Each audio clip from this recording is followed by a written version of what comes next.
So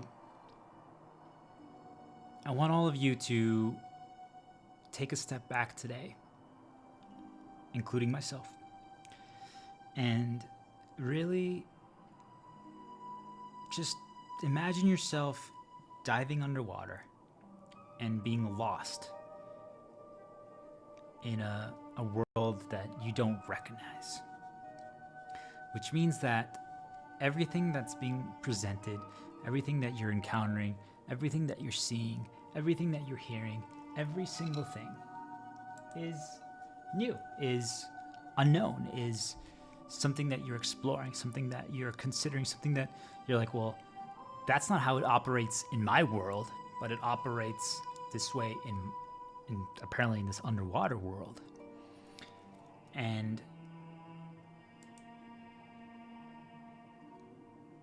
I want people to take that approach because what we're going to be talking about today, what I'm trying to decipher and what I'm trying to figure out is why I still do this. And yet I'm telling all of you, I don't enjoy the question of why anymore because it's not the correct one. So I'm going to actually reframe that.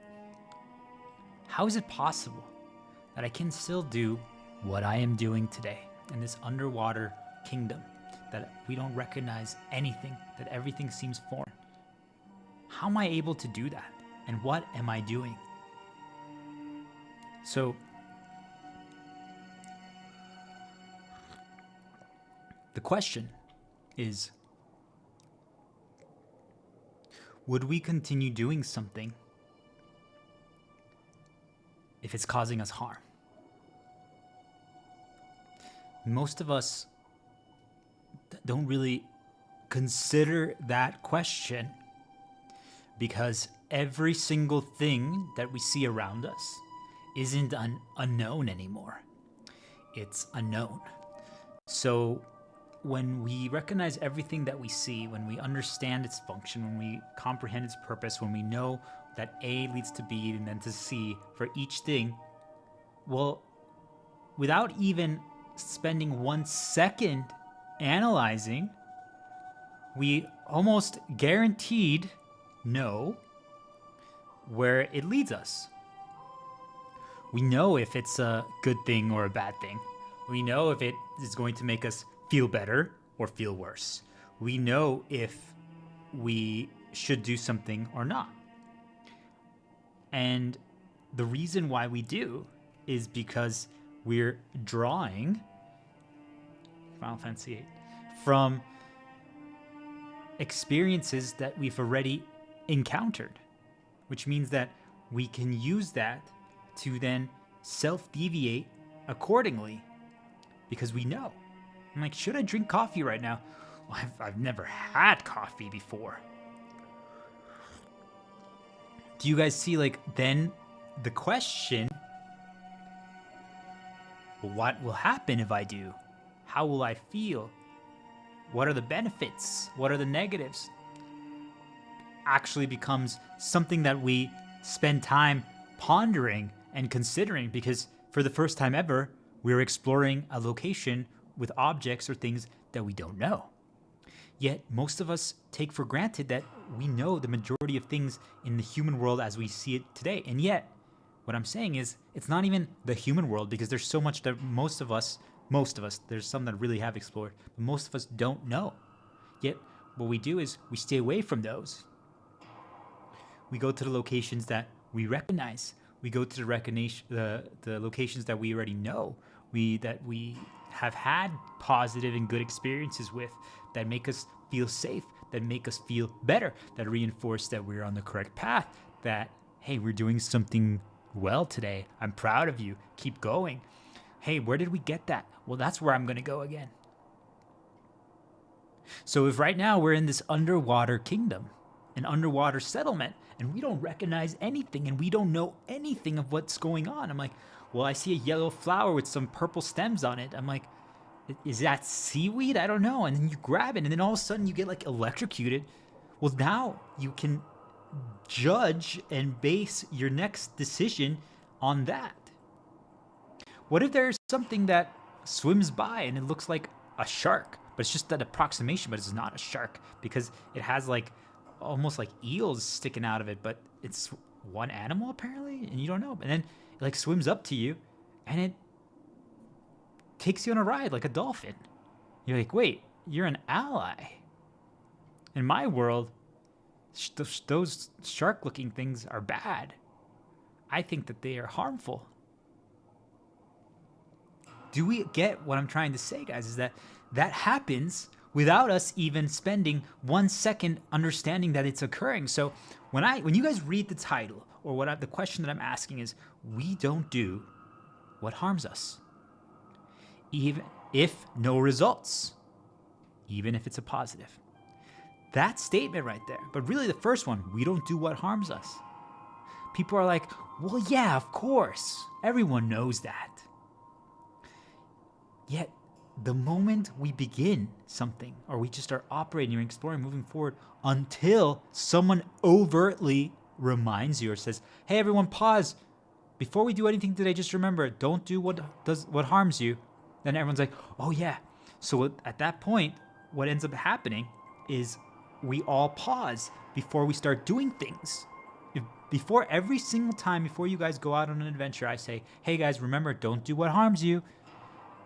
You might forget, but it still will change your behavior because the recency, and I brought it back to mind. So then you guys are like, wait, is this going to harm me right now? But I would have to remind you of something, either warning you of like, hey, remember, don't do what harms you, or remind you of when you got harmed of something so that you become more focused on it. If you've only had good experiences today, if everything you've experienced was good today, and like we all went together to this underwater kingdom that has, think of it like it's dark under the water, but yet we can see. There's lights that are glowing around us. Purple, blue, red. There's just light is shining through from the sun. It's hitting through the water and it's illuminating us. And the animals are just seem content and happy that are down here. We don't recognize any of them, but everything just seems good. And before we went under the water, we had incredible experiences above the water. Maybe we just got a girlfriend. Maybe we learned how to cook something new. Perhaps we got to learn a new strategy game that we were been trying to do. Maybe that book that we've been wanting to read or that movie we wanted to watch finally released and we got to see it and it was really good. You see, like maybe our mom and dad finally understood something that we've been trying to teach them for years, and now they're healed and we're doing better. You see, like guys, like think of it like that. There's just things that make us happy, things, positives that we experience that make us who we are, that make us just believe temporarily. What I'm trying to get you all to realize is that if we're only being presented good and we're being bombarded with good, that whatever happens next doesn't actually almost matter because we view it in a positive light. This light is shining. Yet I'm saying the same location in this underwater kingdom, if another person with us had only experienced bad that day, regardless of what was said or what was done, when they go into this underwater kingdom, they're going to be like, oh man, like there's like a crack, like a fissure. There's something that's like dividing the areas down here. I'm like, that's horrible. Someone could trip and like break their ankle. That's what happened to my dad today, and he's in the hospital now, and I can't believe it. Do you guys get it? Is that the things that we experience before and after, and before we get to a location, change how we interpret it. Yet, what I'm telling you guys, that is what makes us pay attention to that question that I said, we don't do what harms us, or we don't explore if we know that we're going to get harmed somewhere. But what I'm trying to make all of us realize, including myself, is that we don't think about that, we don't pay attention to that, unless that becomes your reality, but unless someone overtly reminds you of, hey, remember that, or hey, remember the bad. Those are the only times we actually pause and think about this, because for most of you, think about how exhausting it would be to spend every second, since we're in this underwater kingdom, we got a spell cast on us that lets us breathe under the water, so we don't have to worry about drowning. You see, we removed a bad. So that means that now all of us are free to explore underwater. And while we're underwater, actually, we don't need to drink water and we don't need to eat anything. It's just, we seem to be satisfied. So think about that, guys. That means there's no bad. We don't have to worry about like money. We don't have to worry about time. We don't have to worry about food, about drink, about surviving. We can't drown. The shark creatures that look like sharks are friendly. Do you guys get it? There's no bad then. Well, then it's easy for us to explore. We're not going to even think about the question like, oh, should I be exploring this underwater? Like, could there be something bad that could happen if I do this? Is this a bait? Like, what problems are going to... You see, those thoughts are never even going to populate into our head because there's such an overt excess of good that's being presented or got presented. So what ends up happening is if someone like myself asks you guys, well, remember, we don't do what harms us. It doesn't matter if there's positives. What actually matters is their results. All of a sudden, you guys are like, oh, yeah, I know that. And then you're going to look around and I'm like, yeah, that could cause me harm. That could cause me harm too. Yeah, that too. Do you guys see that it changes our behavior? Yet, what I'm trying to get most of you to realize is, including myself, is that we actually operate that way without us even realizing it. But we just don't actively think about it. What does that mean? Since we're not actively thinking about it, it means that there's something else that's deciding. I'm saying it's the invisible variables that were installed throughout our entire life from day one that get to decide if we feel like it's causing us harm or not. We're not even aware of them. Do you guys get it? It's just, the decision happens in the background. Like we take a step and all of a sudden it's like an event activates, and it has like a conditional branch. It's like, well, did you experience harm doing this before? Yes or no? Yes? Oh, then don't do it. And you walk somewhere and you're like, should I take a bite of this bread right now? And you don't understand why. And you're just like, yeah, I don't know. No. And I'm saying is that what happened is that in the past, you got harmed by something there. So if you're like, well, all of a sudden when you look at this bread, you're like, well, this all happens without us even realizing it, is what I'm trying to get you guys to conceptualize. Is that then all of a sudden you're like, well, hold on. Let's create a scale of balance. What happens if I eat this bread? Well, I get to chew on something and contemplate something. I might satisfy me. Well, what happens if I don't? I could get hungry. I could continue on this path. It's a good path, but I'm going to deviate. So it could serve as an intro, but you see, but then I'm like, well, so something will result if I take a bite from this. Yeah, it'll change your path a little bit. So then maybe I should do it. Oh! All of a sudden I got hurt.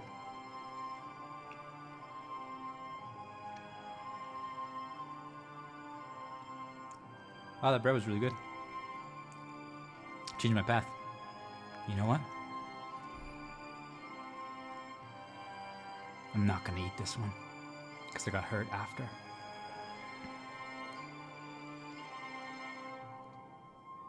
I got hurt.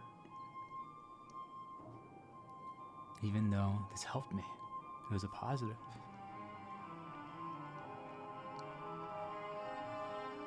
So slowly over time, we're in this underwater kingdom now, and we're exploring. And there's like these fish people that come up to us, and they offer us their bread. They're like, this is our bread. And I'm just like, everyone else grabs it and enjoys it and seems happy. But I sit there and I know. I'm watching from afar. And I'm like, they have no idea what's about to happen. They have no idea what's about to happen. They are going to feel the positives right now, because it is. but they're going to experience harm and the consequences shortly after. And they might not be able to attribute it that it was in response to them taking a bite of the bread. So they won't know. So they might actually continue eating the bread. But let's see what happens. And sure enough, all of a sudden, one by one, all the people that came on this underwater expedition with us exploring this kingdom now are literally having to rest on like a bed made of seaweed in this like ruined kingdom of these fish people. They're all sleeping. And it's because they're in pain and they don't understand what happened. And I sit there and I'm just, well, yeah, you guys ate the bread.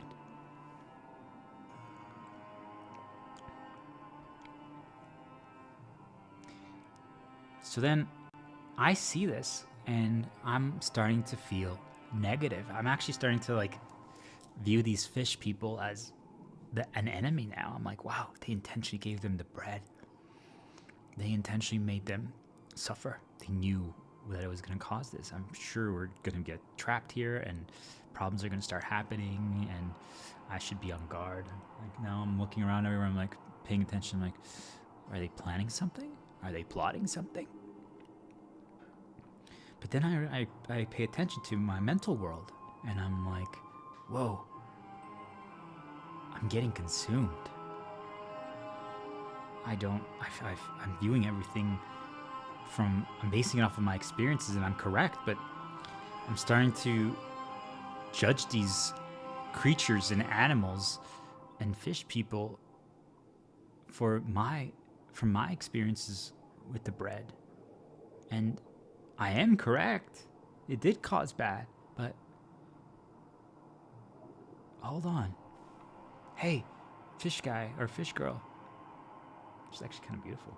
I didn't even pay attention to that before. I was too focused on the bread. All of a sudden I'm like, oh wow, I could date a fish. What? Anyway, so all of a sudden I see a bread. You see, like now I'm even distracted. I'm making mistakes. I'm like, hey, do you think I could have a bite of that bread? She's like, are you sure about that?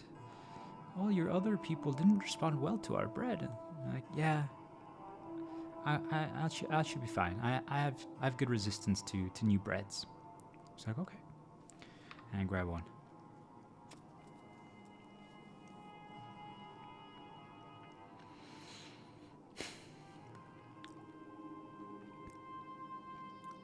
Nice. It caused the intended effect. It interrupted me. It changed my focus on that they were trying to harm them. And now I can just operate.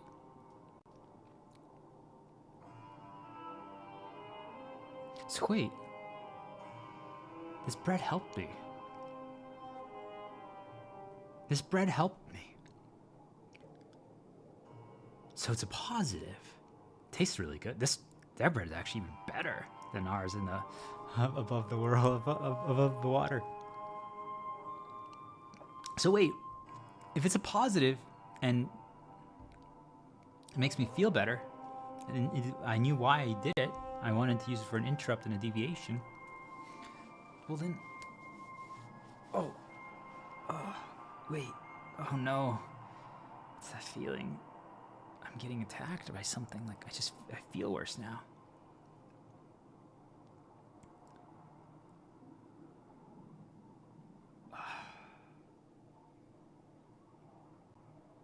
We get harmed when we eat bread.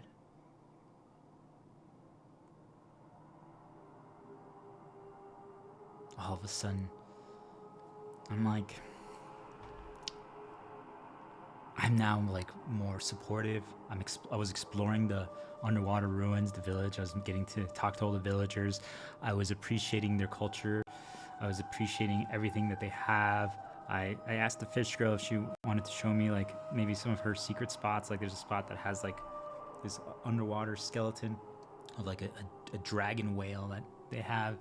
And she showed me that secret spot. I'm like, wow, this is amazing. And they're just like light jellyfish that have like this extra light around them. That they're all just floating up to the surface. almost like doing like a dance. And I'm just like, whoa, this is so cool. I couldn't even appreciate this the moment they showed me the bread before. Why did that happen? Oh, it's because they showed me the bread and I had bad with that. But now I ate the bread now and it led to positives. It let me now appreciate all this. But then all of a sudden, when we're in that secret area with the fish girl, I'm like, oh, right? I start feeling bad. So she takes me back to her little kingdom, right? We basically think of like those underwater ruins, and we lay down with the other people. And everyone's like, oh, they're like waking up and they see us and like, wow, we were worried about you. We didn't see you anymore. I'm like, yeah, I was exploring. I was talking to the fish people and seeing and appreciating their kingdom. It's really cool. This underwater world is so different. They're like, yeah, I think we should leave. And I'm like, what? I'm like, yeah, we don't feel that good anymore. The bread poisoned us or something. I'm like, yeah, I could have told you guys that. I stood in the distance and I saw that and I'm like, you guys are gonna suffer from this bread.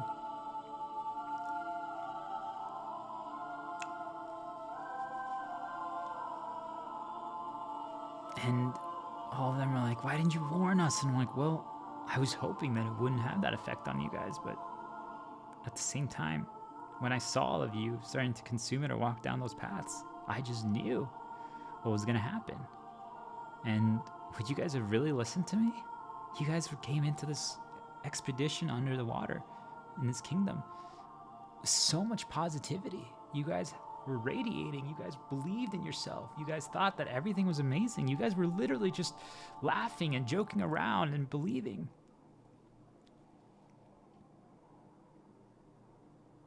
They're like, yeah, no, not so much anymore.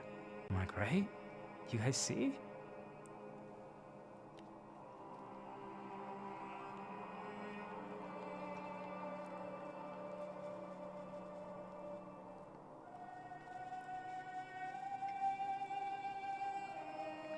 Why did you just take a bite of the bread? You know what it did to us. Like, yeah, I'm suffering right now too.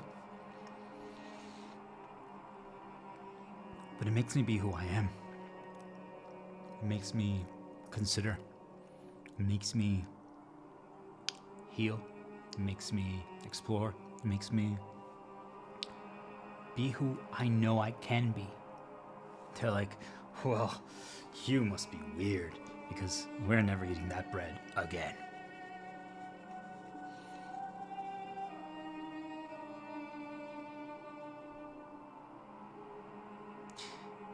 So, that story is an example of what happens to all of us. We begin a path and we can't see the vision. We can't see the path that is laid out before us. So we just continue walking it and we continue walking and we continue walking it. And I'm saying that it's a great path and it's a good thing. But then things start happening, or we start getting deviated, or all of a sudden something starts telling us what to do or not to do. And when that happens, we start focusing on things. And what are those things? Results. So if I was in that expedition under the water, I would just be like, well, what did we get from this?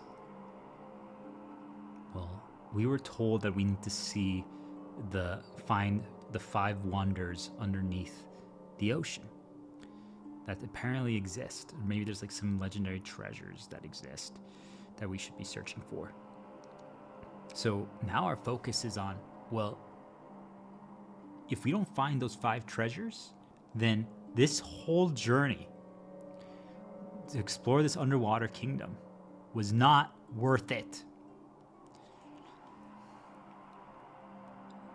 I got poisoned by the fish people and their bread, and this is just not good. And I'm just sitting there and I'm listening to all of you say these things, and I'm like, they didn't even care about the result before. Maybe they went into it hoping that they could see those things because they got told what they should explore beforehand, which is not ideal, but if it helps you initially to see what's out there, it's not a bad thing. But when they were interacting with the fish people and they were getting praised and given things and food, and they got to hear their harp music that they played under the water, well, and they're like, wow, we can breathe under the water and there's no problems, this is awesome. Well, then everything was good. They forgot about the result temporarily. They forgot about what they were aiming for temporarily. It didn't matter to them anymore. Yet all of a sudden, the moment the bread happened and bad started occurring to them, so they got harmed and they had to suffer a consequence for their actions, which is exploring this underwater kingdom and exploring every part of it, enjoying it, understanding it. The moment they did that and bad happened, all of a sudden, now they don't want to explore anymore. And now all they want is, well, let's just find the 5 wonders or the 5 ancient ruins or the 5 treasures. And then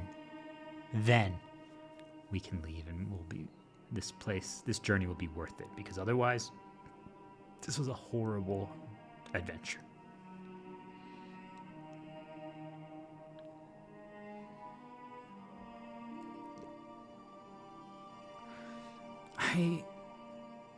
I'm suffering because I ate the bread as well. I'm in pain. I'm like, I can actually, but you know what? I'm going to have one more. I'm just getting nonstop bombardment, negative reminders that just, remember when, before we went to the underwater kingdom, when I first had my bad bread experiences, when I was younger, above the water, and I just keep getting reminded of those. I'm like, every time I eat the bread, and like the feeling pops up again. So think of it like inside of us, we get flared up, and a feeling occurs, and I'm like, oh. And the moment that feeling occurs, I remember that feeling occurred at specific time periods. But these time periods are not good time periods. They're bad time periods. They're when people either laughed at me, or I actually suffered other harms, or consequences occurred, or maybe I got punished, or maybe something got taken away. So that feeling had presented itself at other times. I thought that it was just the bread, but then I realized, like, wait a minute. It's actually the feeling that pops up after that the bread causes that then makes me feel like I'm getting harmed. So now I think it doesn't mean that the bread isn't a source one of causing that. But now I'm like, wait a minute. What's end up happening is that it's reminding me of those same feelings. But the only reason why I pieced that together is because since I kept eating the bread, I'm like, wait a minute. I enjoy bread. This reminds me of my German bread in Westheim, a farm town, when I grew up as a kid.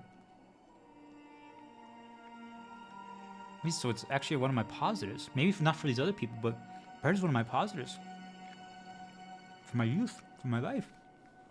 Reminds me of a Mexican dish that I would eat with my parents, my family, every weekend when we were together and happy. I'm like, wow. So wait, bread isn't actually one of my negatives. But it got to a point where I actually, if I saw anyone doing bread, I was like, bad. I'm like, how did that happen? So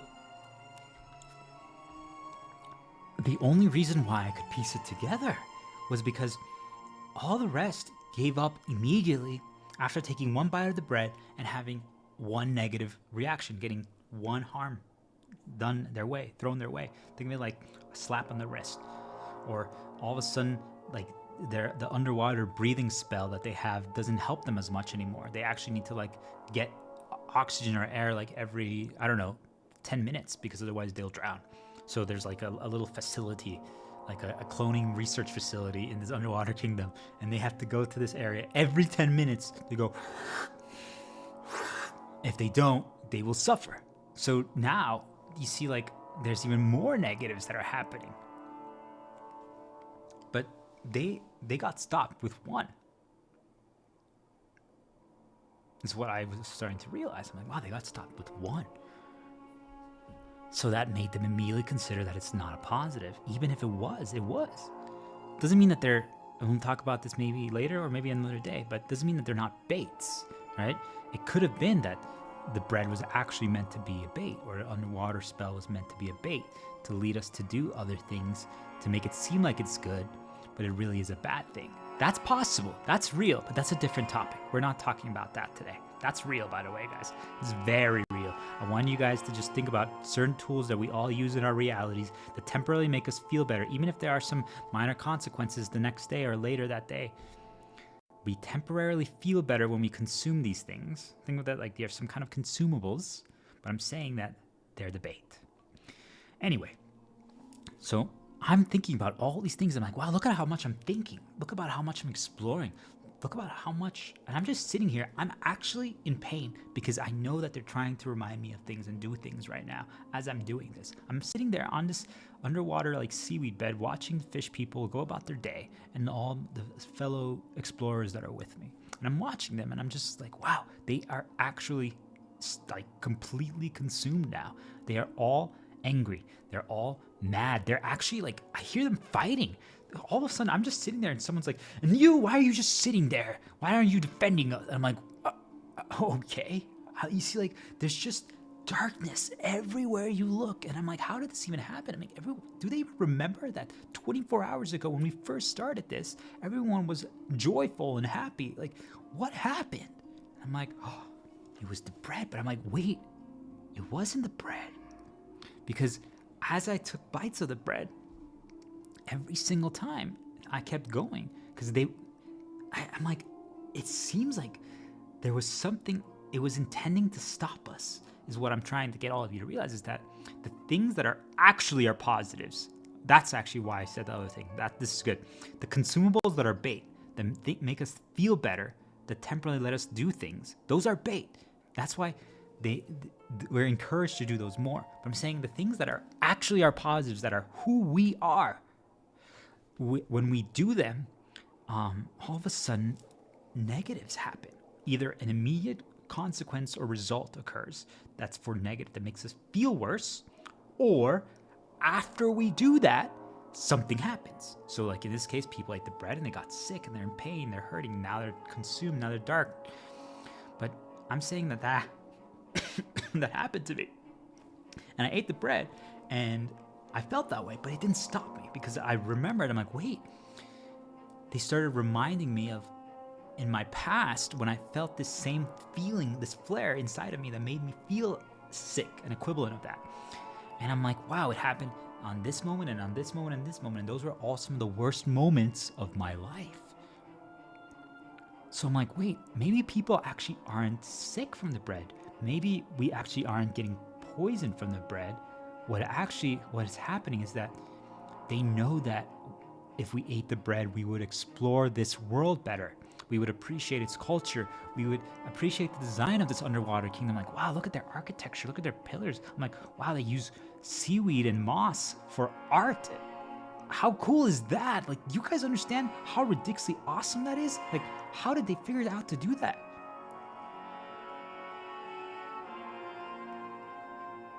So then I take a step back and I piece together now that I'm like, wait, every single time that I kept taking another bite of the bread,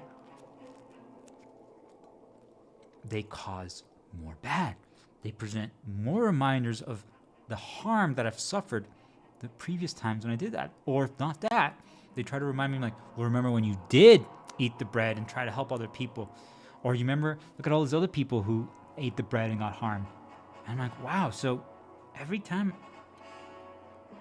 they're trying to ruin one of my positives that make me who I am. Maybe these other people don't have these built up positives with bread, but I do.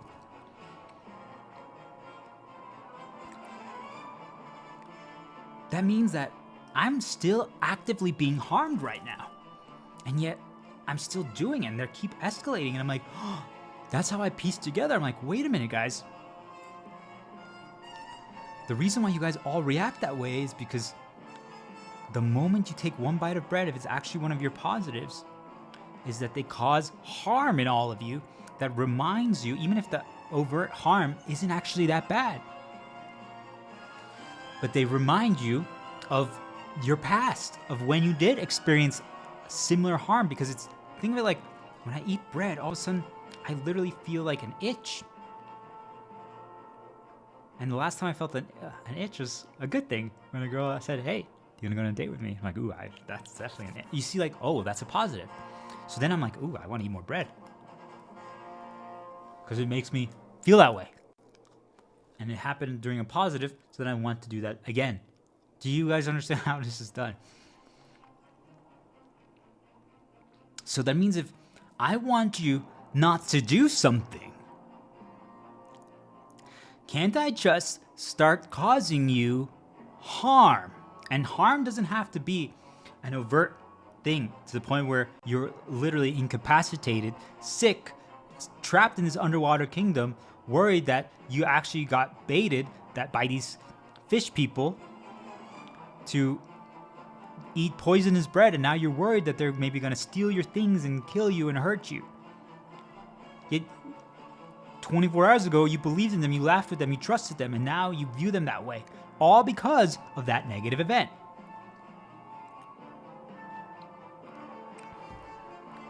So I'm like, wait, if I cause you harm through something that makes you, let's say if you're an explorer or a traveler, someone who appreciates design, wants to understand things, anytime you're doing those things, if the resulting occurrence is negative, an attack, harm, and if not overt, a reminder, it just could be like, hey, every time you eat a piece of bread, all of a sudden you smell the scent of that one girl. And you're like, whoa, I'm going to keep eating bread then. Do you guys get what I'm trying to say? Is that if it was a positive like that, you would keep doing it. So if I present you only good whenever something's happening, even if it's not meant for good, I can get you to do something.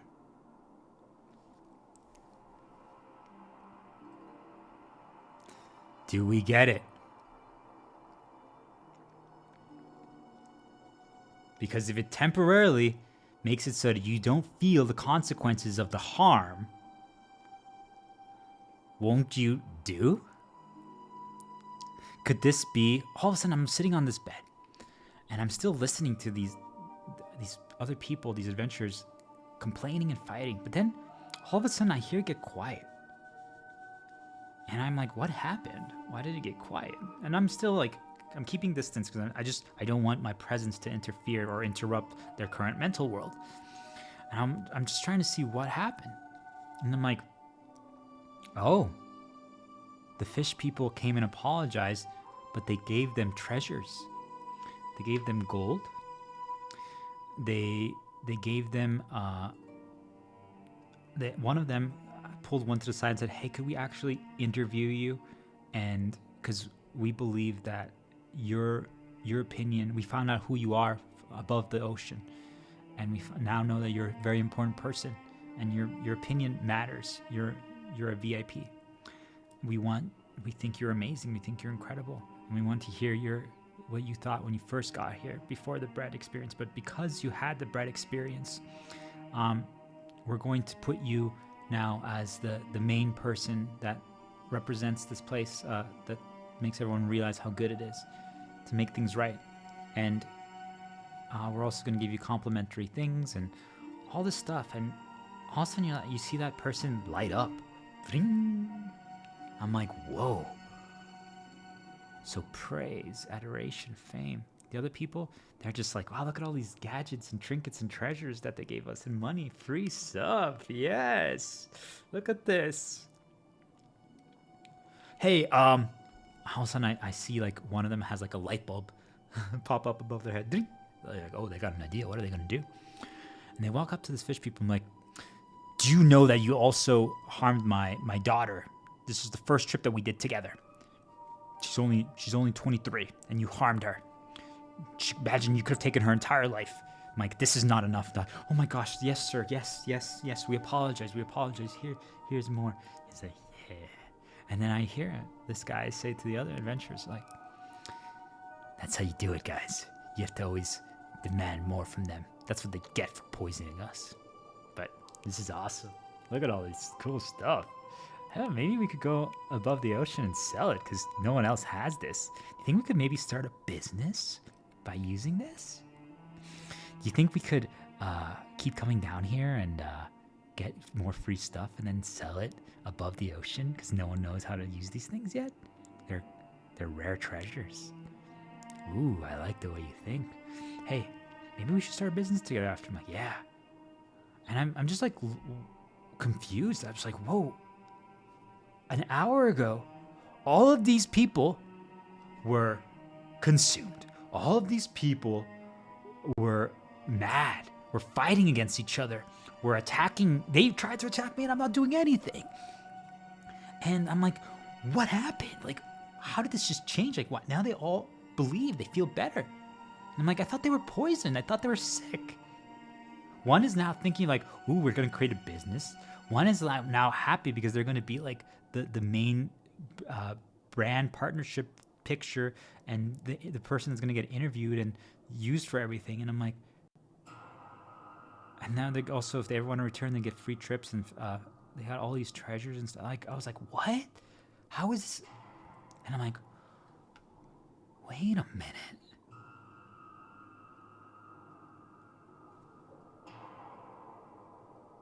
We don't do what harms us.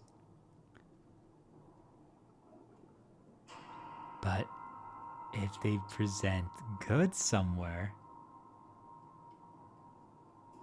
we will do now. But it's because after they cause harm,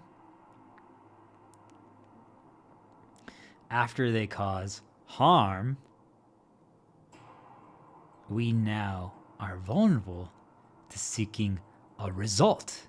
Now we're vulnerable to seeking some kind of justification, some kind of reward that makes everything that we've experienced throughout this entire path worth and justify all the pain and the suffering and the problems and the attacks and the harm that we went through.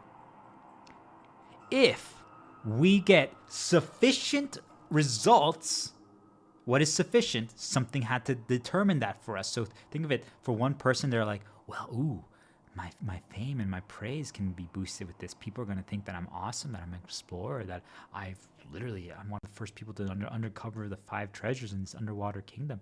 I hear them even saying like, hey, you think we can go to these places so I can take a picture of that? I'm like, oh, so they want to only find those treasures so they can show the pictures to other people. Oh, now they care about that result. I'm like, oh man, this is getting really interesting. And all the others are like, yeah, now we can start a bit. You see, like, for them, it's because they based that off their past. What are the results that matter? Something installed that into them to make them think that those results are what matter. Yet, when they went on this trip, when they went on this underwater exploration journey, when they first started, those results, those externals, didn't even populate into their head.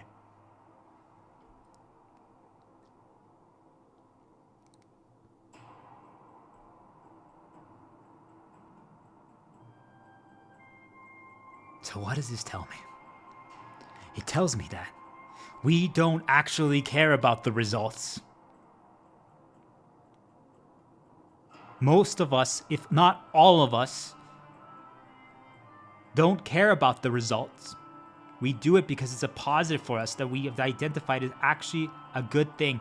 But then they immediately cause one bad harm. And most of us don't know that that doesn't mean that we have to stop. But the moment we experience that, all of us are like, it's not worth it to continue down this path. Because I experience bad when I do so. So if I am going to continue down this path, then I need things that justify and explain why I suffered. Well, if I get money, I've literally only been prioritizing work and my company and been neglecting my daughter.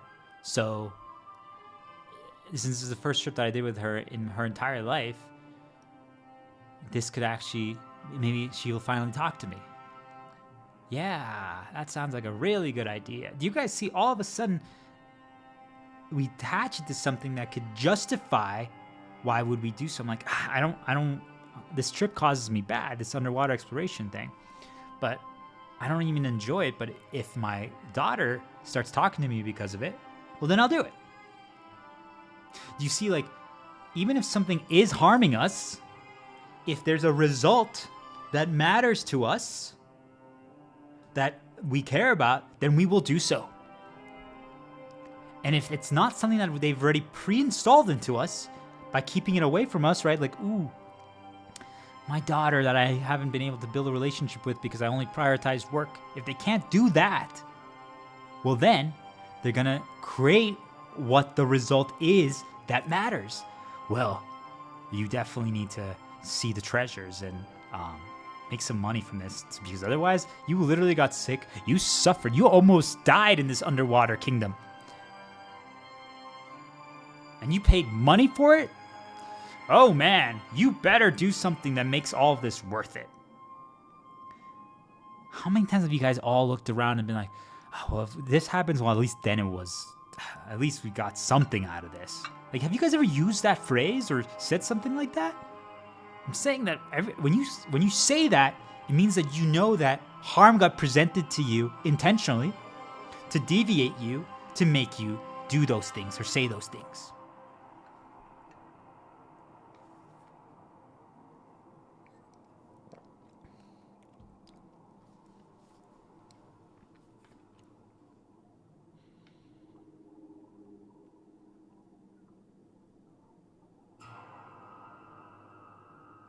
Do you guys get it? I'm now sitting in this underwater kingdom, realizing, wait a minute. I thought I also needed to go to that like cloning research facility to get more oxygen every 10 minutes. I thought I also needed to do that because I was eating so much bread. But then I realized, wait, now that I interrupted my mental world, and I'm not letting the reminders of my past that they're using to try to consume me to make me feel bad, to make me doubt that this is one of my positives, exploring a new world, to eating bread, doing things of this nature. I'm like, wait, these are my positives. These are who I am. This is what I am. They almost made me think that I need to now get oxygen and that this underwater breathing spell won't be sufficient.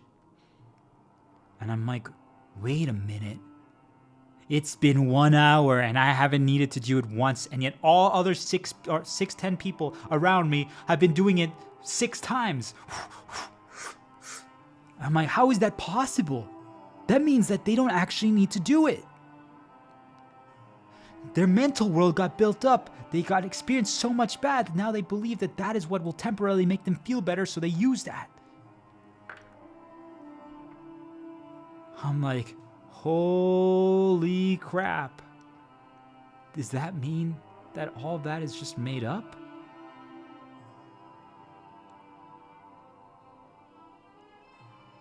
Because if we can make people feel the consequences of them doing something that is one of their positives, make them attach that same negative feeling to something else they've experienced before, so they think that they then need a certain isuna, a certain cure, a certain panacea that solves it, because it's similar enough to that feeling that they had before that they attached to, oh, it's these negatives. So then they created the 10 solutions of their choice that they need to now do that would solve those things. And I'm saying, I just kept eating the bread. And I'm like, I might actually die, because I'm not stopping. I'm just experiencing more bad. Oh my gosh, I just got attacked again. Wow, one of the fish people came and actually just like stabbed me with a spear. They're like, oh, actually, we were just testing to see if that would cure you. I'm like, oh, okay.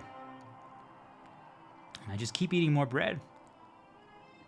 And I just keep eating more bread. And they're like, why isn't he stopping? You're just only punishing him. All of a sudden, the adventurers they're by me, start attacking me again. They're like, you suck. You're an idiot. Why do you keep eating bread? I just keep eating more bread. They're like, why are you eating more bread? Because, well, bread interrupts. It makes me be who I am. It's one of my positives. But it's also... No.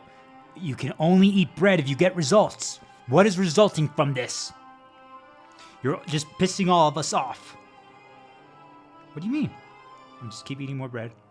They're like, you're reminding us of when we all got sick. You are the problem. I'm like, why are you guys attacking? I'm just eating more bread because it's actually one of my positives. It's just, I realized that they were trying to get me to stop eating bread because it's one of my positives and it has a potential to help other people, because if you eat the bread and you understand that, hey, they just try to stop you when you eat the bread because it actually can lead to positives, that if they cause enough harm, we're all going to be like, I don't want to experience harm, because the moment we experience any harm, we all seek results. And if we don't see any results, well, then we're like, why should I suffer? And see, it even led me to that question. Why? The worst question that you can ever ask. How did I get to the suffering? What made me suffer? I'm like, wait, it wasn't the bread. It wasn't the bread. The bread is one of my positives. Something else is causing things to present, to be reminded, to make me feel a way, or to create events around me when I eat the bread, so that I now believe that eating the bread is a bad thing. Because when I eat the bread, bad happens.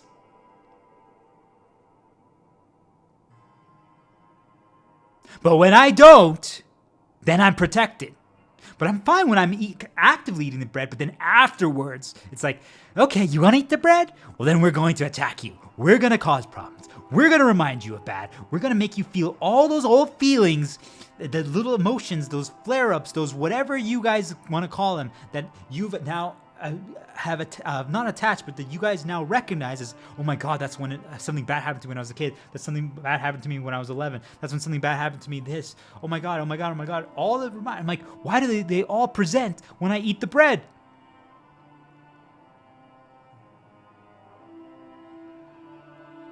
Because they want us to stop. They don't want us exploring. They don't want us doing this.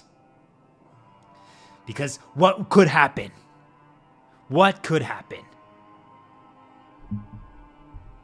What could happen if...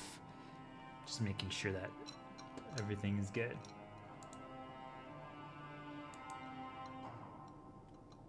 What could happen if actually... all of a sudden, every single person in this world starts realizing, wait a minute, we should explore this underwater kingdom. We shouldn't take the easy routes. We shouldn't care about the externals. We shouldn't care about money. We shouldn't care about the upgrades. We shouldn't care about making it easier. We should be able to create our own experiences. We should be able to not explore where the 5 treasures are. We should be able to explore and find the secret hideout of that fish girl that I'm now considering dating because she's awesome. But wait, you mean a human could maybe actually create a life with a fish girl? That's possible? Someone who's not the same like us, that doesn't hail from the same background, that doesn't have the same beliefs, that grew up differently, that saw a different world? Could that actually be possible? Could we break our bubble? You mean if everyone started doing this and started exploring other bubbles and other kingdoms that they don't know, that everything is different and everything is new? And when all of a sudden, they don't know why, but harm presents every single time they do so that they immediately start caring about the results, so that they immediately start caring about something external that makes them feel better, that can justify why they've had to suffer. Well, we're not going to return to this location. We're not going to explore again. We're not going to make it more difficult again. We're not going to create our own experience. But hey, at least we got this out of this. Well, now I can go back and like showcase to all my friends and coworkers that I explored this so that I can get praise and people can think that I'm good.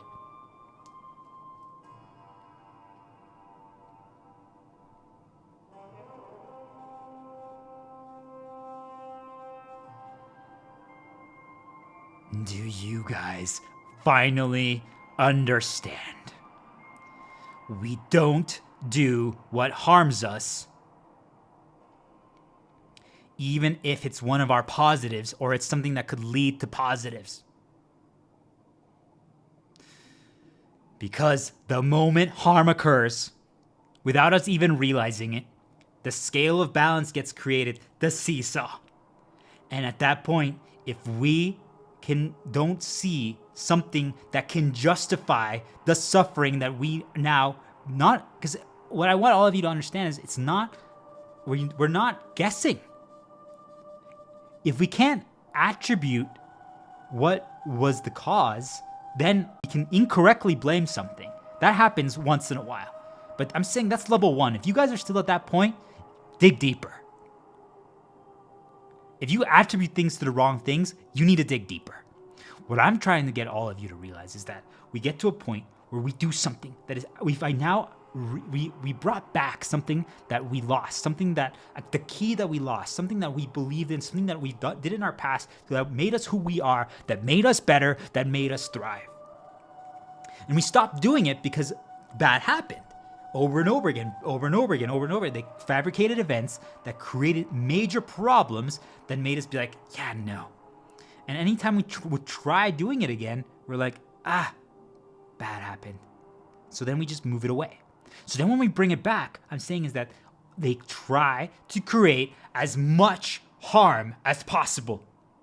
Because if you do so, when harm is happening, then they keep escalating over and over again. And you have to ask yourself then, it just happens without any of us realizing. Why would I do this activity? Why would I do this? Why would I try this? Why would I create this? Why would I explore this? Why would I make something more challenging to learn more? Why would I choose to do the more arduous path rather than the easy, fast path? You mean there's no reward, no money? People are not gonna know that I did something good? I'm not gonna get praise, I'm not gonna get adoration? What? And I'm experiencing bad while doing so?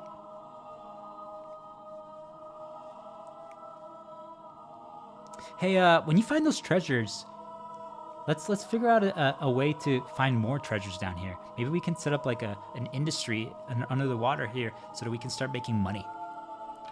Wait, but that's not why we went. Like, the daughter all of a sudden looks at the dad and it's like, Dad! That's not why we came on this trip. He's like, it's okay, honey. It's just, you'll understand one day. It's so I can take care of you. It's like, hey, when you get back, do you want me to buy you a trip for all your girlfriends as well? You guys can go on a trip together. I'll cover all the expenses, and I'll take you guys to the fanciest hotels and mansions and resort. Do you guys want that?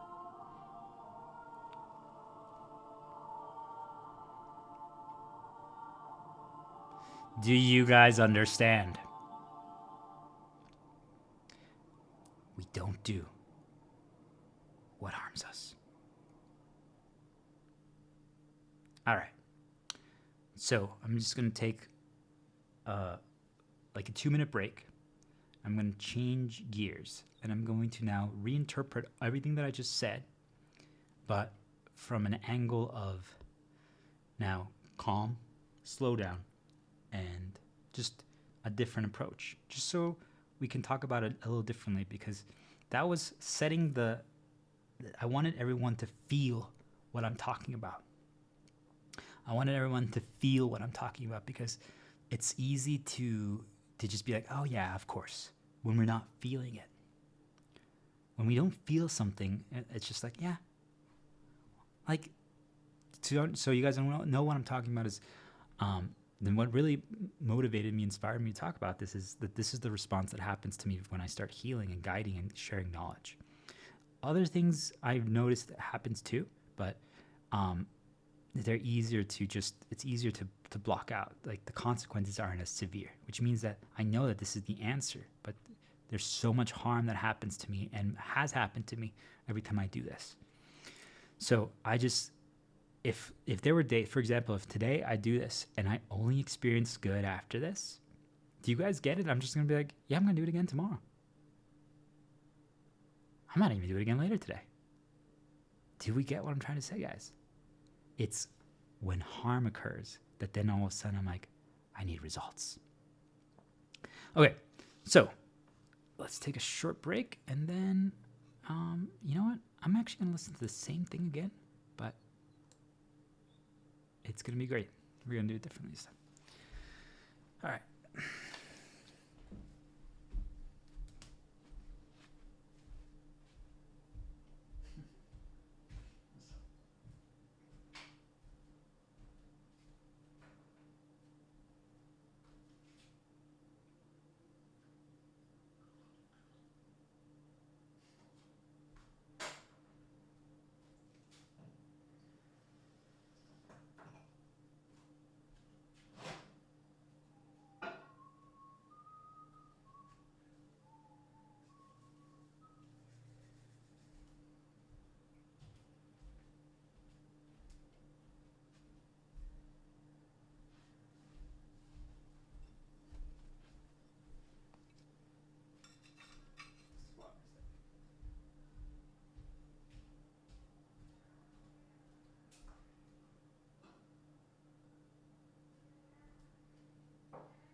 All right.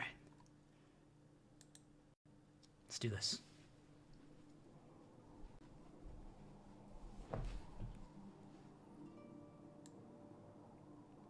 So,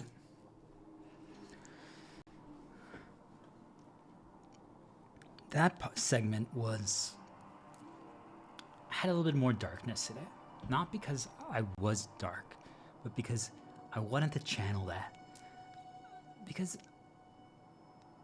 what I want everyone to realize is when we are being harmed, when we are being tortured, when we are suffering, when we're being attacked, it actually doesn't matter if it's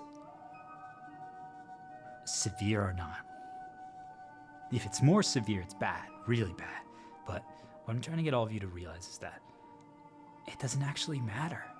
It's just, we all naturally are like, well, I don't know. Every single time I try this, it just, complications arise, problems happen, and I just really don't want to deal with that.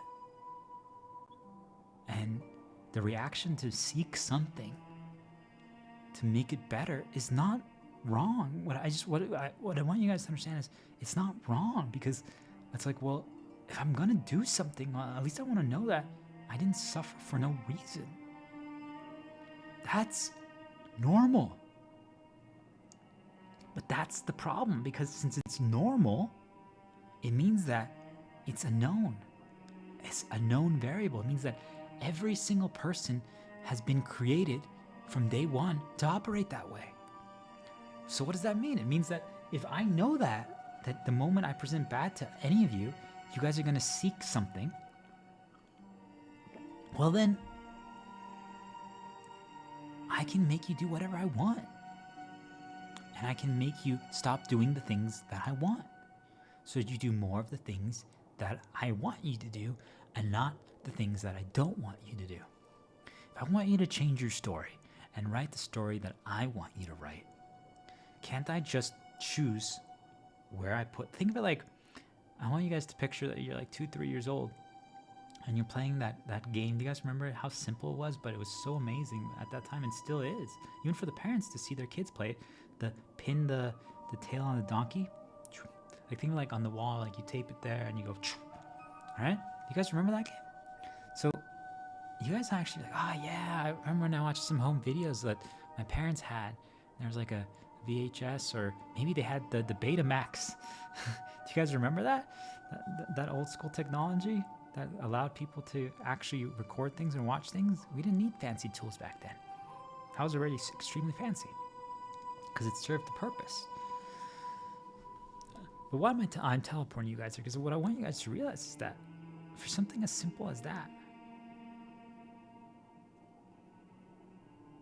we were temporarily in a world where we weren't experiencing bad. We were experiencing good. We felt safe. We felt good. We felt like nothing bad was going to happen. That's what all of our childhood, for most of us, was, except key moments. So if whenever you guys are doing something, if you're like, this reminds me of like when all our family was united, and when I pinned the tail on the donkey, and everyone was laughing, it was great. Well, then we're just gonna do that more. But what if instead of that, whenever you do something, you get reminded down that path, instead, I remind you of like when you lost your favorite toy at your like maybe you were at like your grandma's place, like maybe your cousin hid your toy or something, and it was the one you got for your birthday, and you just can't find it anymore, and you actually got really sad and you were crying, and maybe you didn't find it for years, and maybe 5 years later, all of a sudden, like your grandma's like, hey, we did a great clean, and we found this. You're like, oh my gosh.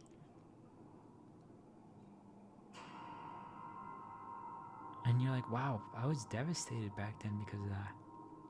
But what if you never found it?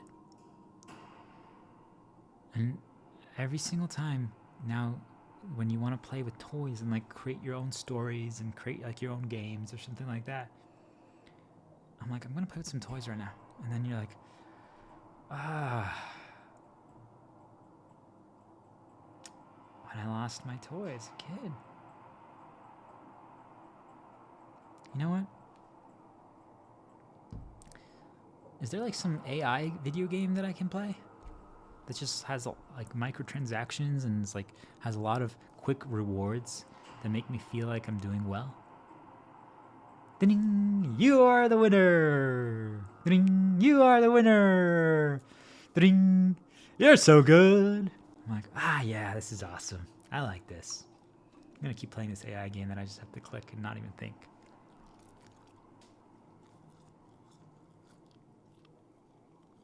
Wait, I was going to play with my toys and create a whole story. I'm like, can I create an underwater kingdom? The toy that I lost was like a crocodile, I think. Are there crocodiles in this underwater kingdom? Maybe is the crocodile like the king of this underwater kingdom? And does he have like pet eels or I don't know, right? What do you guys think? Could there be like pufferfish that are like the guards? And are there actually birds that can like dive underwater? And like, are there birds in the water? Like, do you guys see like maybe you have all these toys? Maybe they're not even action figures. Maybe they're just literally like animals that you have around you guys that are like little figurines. Or maybe they're just drawings, pieces of paper, because you're an artist and you know how to draw. You draw a crocodile, you draw a bird, you draw an eel, you draw things like that. And you just literally have like a bucket of water in front of you. And you're like, well, maybe it's plastic instead of water because, well, if it's paper, right, the paper is gonna break. But let's just say you like give little, you drew like these things, and or maybe you attach them like onto something so that I don't know, right? But I see, like, think about how much I'm thinking right now, guys. Like, how could I create this world with like this? If I don't have actual action figures, can I like do I have animal figurines, or do I have like little like stuffed animals, or do I have paper, or do my own drawings? Or do you guys see? I'm like, can I then create like a whole story with these things? I'm like, well, the crocodile is the king here, and he does this things, and there's like 3 bird guards, and you know what are their names? And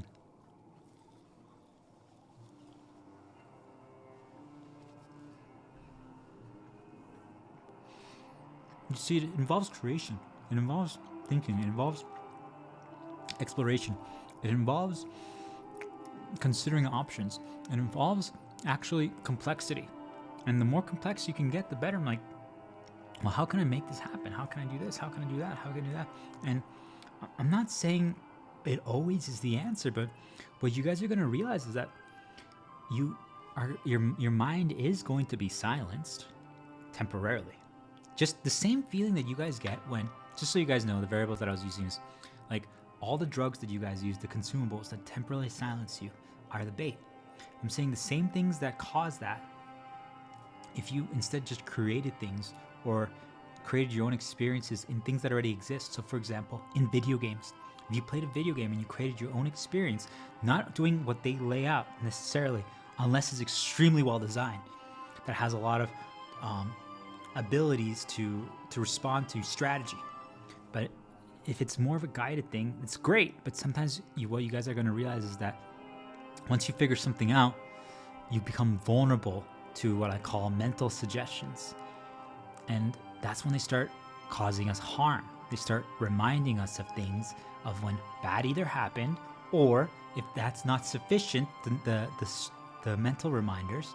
Because then what happens is then all of a sudden we're like, I just want a victory. Like, think of like you're playing a game and you keep losing in this video game over and over again, because you're trying things, you're trying to experiment, you're trying to push yourself, you're trying to develop new strategies, you're trying to see if it could be done with less. Like, they expect you to do it at, let's say there's levels, right? Think of like in real life, guys, you need 10 years of experience to get a job. Can you get the job with 1 year of experience? Think of it like that. I'm saying in a video game, you expect to do it at level 10. Can you do it at level 1? It's extremely challenging. All of a sudden, the things that were meant to be just small little challenges are now extremely challenging. That wasn't meant to be that difficult. It was never balanced around that. That was not the intended design, but you created your own design using something else that was already created, and you used it. Think of it like leapfrog. You used that, and that's something that I want all of you to start practicing, because the same feeling that all of you seek, which is why you guys gravitate towards just consumption. What is consumption? TV, reading, drugs, an external result, money, things of that nature. Because if you're watching TV and reading a book and you're creating something from that, it's different. But you guys see, if you're just passively consuming and you're not creating anything from it, then you are vulnerable. Because then it becomes a reliance, it becomes a need, it becomes something that makes you feel better. And I'm saying we need to create something once in a while, having those things as a boost that makes us feel better is good, but we need to be doing those things when we already feel great. If you want to read, if you want to watch TV, you can do those things when you're already on a great positive path as a reinforcement.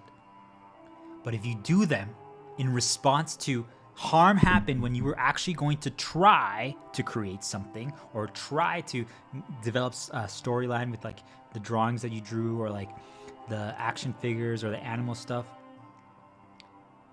if the moment harm presented and you deviated and now you're going to be like, well, now I'm just going to consume, I can get you to always do that by making sure that every single time you ever try to create something or do something, that I'm going to make sure harm presents there. Because I know then you're going like, well, let's go to that. It works. Let's buy something.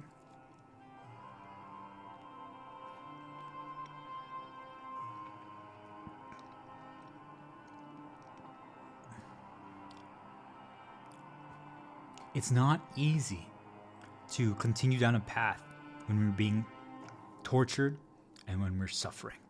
So that was the buildup.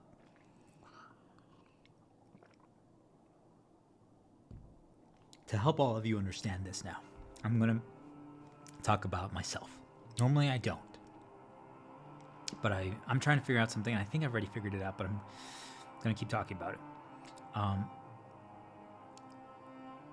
It's easier for you guys to hear my experiences than to self-grade yourself. And that's intentional, by the way. So,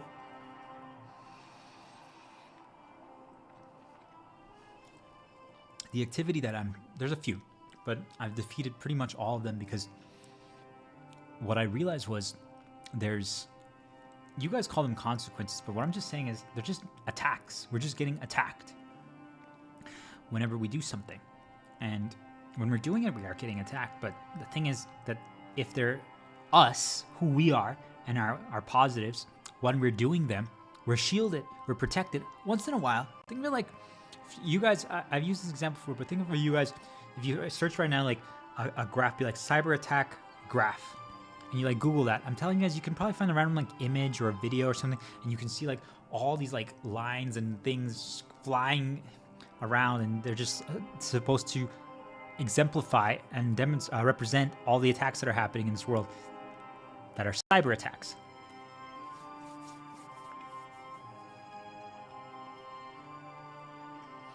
I'm saying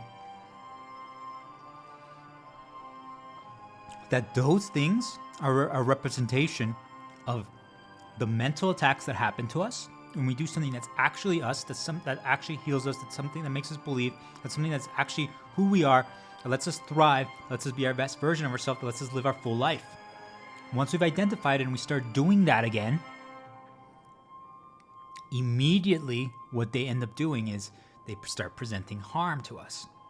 And I'm saying, at first it's the mental attacks, first it's the reminders, and if that can't deviate you, and if that can't change how you create, how you design, how you think, how you feel, because then now you're going to care about the end result or some kind of result, like we talked about extensively in part 1. What ends up happening is they actually create overt events to even present, no matter what they can do. I'm telling you guys, if all of a sudden you're like, I don't understand, like whenever I try something, like, or whenever I'm doing something even more, It just, there seems like there's always interruptions, there's always problems, there's always things happening. Like, people are always trying to do things. People are always like yelling at me. People are always like insulting me, laughing at me, attacking me. Like, it doesn't even matter. Like, I don't get it. I'm saying it's because they're trying to, one, just create harm to deviate you. And if you don't view it as harm, they're trying to then deviate your focus so that you can't execute or create or perform or get whatever you were striving toward. But you see, like, you already were striving towards something. Maybe you were just like, I just want to explore. So how can we make you not just want to explore? By just presenting bad, nonstop. You're like, I'm just trying to explore right now. And if like, every 5 seconds someone's like, no, you're not, no, you're not, no, you're not, no, you're not, no, you're not. You're like, you know what? Let's just try to get to that destination. I heard that there's a great location in the distance. It's like, we're gonna have to walk like 30 minutes, but let's just get there, right? Think of it like it's the main story. Think of it like that's the goal, the focus, what we're playing for, like what the main story, like in a video game or a book, is like, hey, let's just get to the end of the chapter. And let's think about, like, after you read every page, you're like, hey, can we like create our own version of what happens next after this page, just using the information on this page? Do you guys get it? Like, that would require so much focus and thinking and creation. Yeah, I'm saying that the moment we start doing that, we would get attacked. All of a sudden, people are like, who does that? Only freaking nerds. And you're like, you know what? Let's just finish this chapter.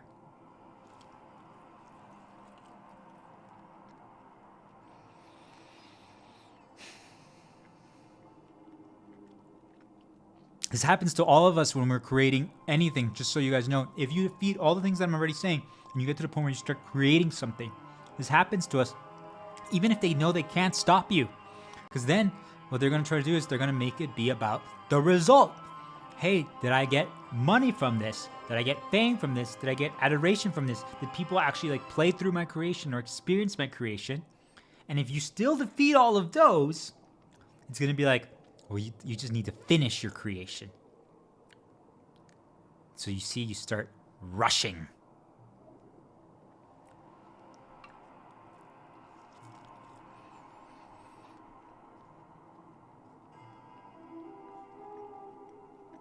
You make it easier.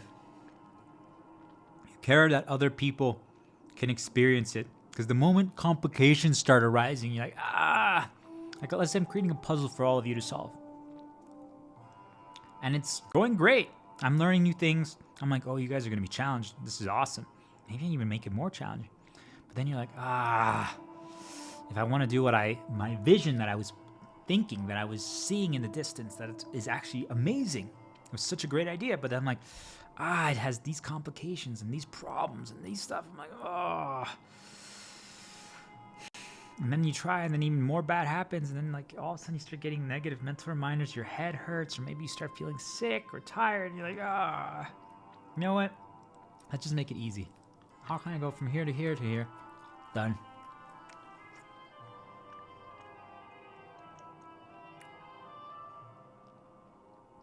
I'm telling you guys, for anyone who plays video games, for anyone who watches movies, for anyone who reads books, if you've noticed that slowly, every sequel or everything that's progressing gets easier, it gets more simplified,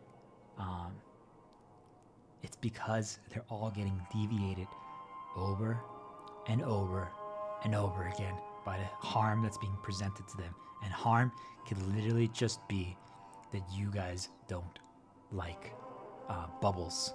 Think if I had a bubble machine active right now, that could be enough to be the harm for you guys. Do you guys get it? It's just what you consider. They just have to remind you of it so you feel similar to a bad time in the past that you felt that way.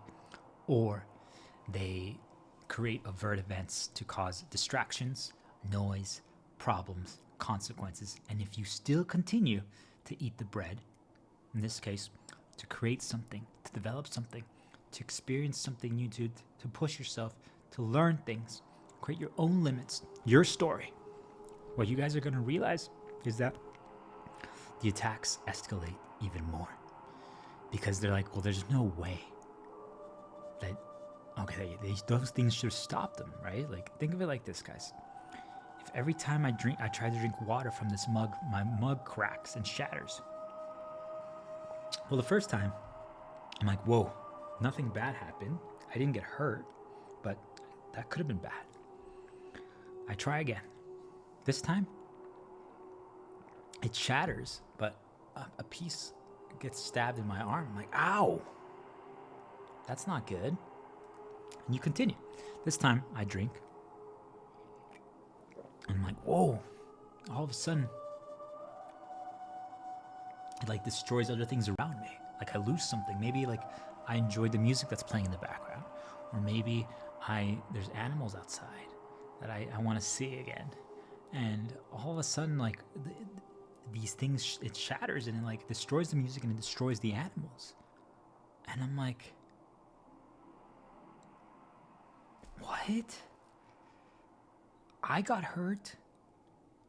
Now the animals got hurt. My music got taken. Do you guys see, like, it starts building the consequences, the punishments, the harm, and we've defeated already falsely attributing something. Because sometimes what they try to do is, I drink the mug,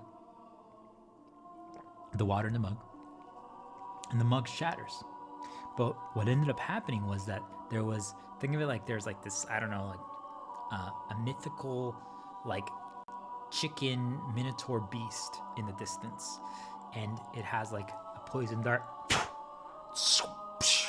and it shot one from the distance that was trying to poison me. But since I was drinking the mug right then, it hit the mug, and that's what actually made the mug shatter. But we think now, because we didn't see that it was something that attacked us from the distance, that it was actually us drinking water. Because then we do it again the next day, and it happens again, and we're like, well, obviously it's water that's causing the problem. And that's the first thing we have to defeat, because it's actually the mythical chicken minotaur beast that's shooting poison darts at us. That's actually what's causing the problems. But we don't understand that because we can't conceptualize that there could be actually things in this world that are doing that to us yet. Because most of us rely on over things around us to be like, well, there's no way. Like most of us can't even consider that. Wait, the forced negative mental reminders that appear when we're consuming something are not us? Yeah. You guys see, like, until you can even start conceptualizing that and considering that, you don't even realize that, wait a minute, because then you're just going to blame something. So right then, if it shatters and what if actually it shatters and all of a sudden it's like, it was the animal outside that you saw right there, that it's maybe your pet or your friend. Oh, you're like, oh, I don't like that animal anymore. Do you guys get it? Like, that's how they fabricate things. So if you defeat that, that's level 1. That's level 1. That's the most basic. You have to defeat false attribution. Because attributing things just doesn't matter. What I'm saying is, just think of it as there's something in this world, invisible, unseen. Think of it like a dark force that's doing these things to us, okay?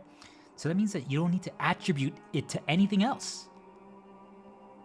If you experience harm or any negatives when you're doing something that you now believe in or that you know is one of your positives or that makes you feel better and things happen, I'm saying that it's not like, let's say like, literally like, let's say my mom all of a sudden does something bad when I'm playing one of my video games that I believe in. And we might start beginning to blame our mom for like why we have bad experiences with playing this game. I'm like, it's not her, it's something else that's making her do that. Do you guys get it? We attribute it to her, and that causes the problems. That's what they want. I'm saying that's level 1. You have to first defeat that level. That one's binary. You just have to defeat it. So we defeat that level. And I'm like, okay, so we're not going to attribute to anything. So that means us drinking water and the mug happening, it's something else that's causing it. It's something unseen, something not understood. We don't need to understand it. We don't need to know why it's happening. We don't need to know what exactly it is because we're never going to find out. But we just need to know it's happening, all right? So it shatters. And this time we know, like, oh, that means that we're getting attacked by something. That is a dangerous feeling. Because what you guys are going to realize then is that you know then that it happens. Because then you see you're not attributing it to what's causing it anymore. Because that, you don't care who's responsible. Do you guys get it? That doesn't matter. What you're attributing it to now is like you realize, oh, wait, I'm actually getting attacked by something that we can't explain that's trying to actually either deviate my path or stop me. When that happens, though, that means that we still all understand that we're getting attacked.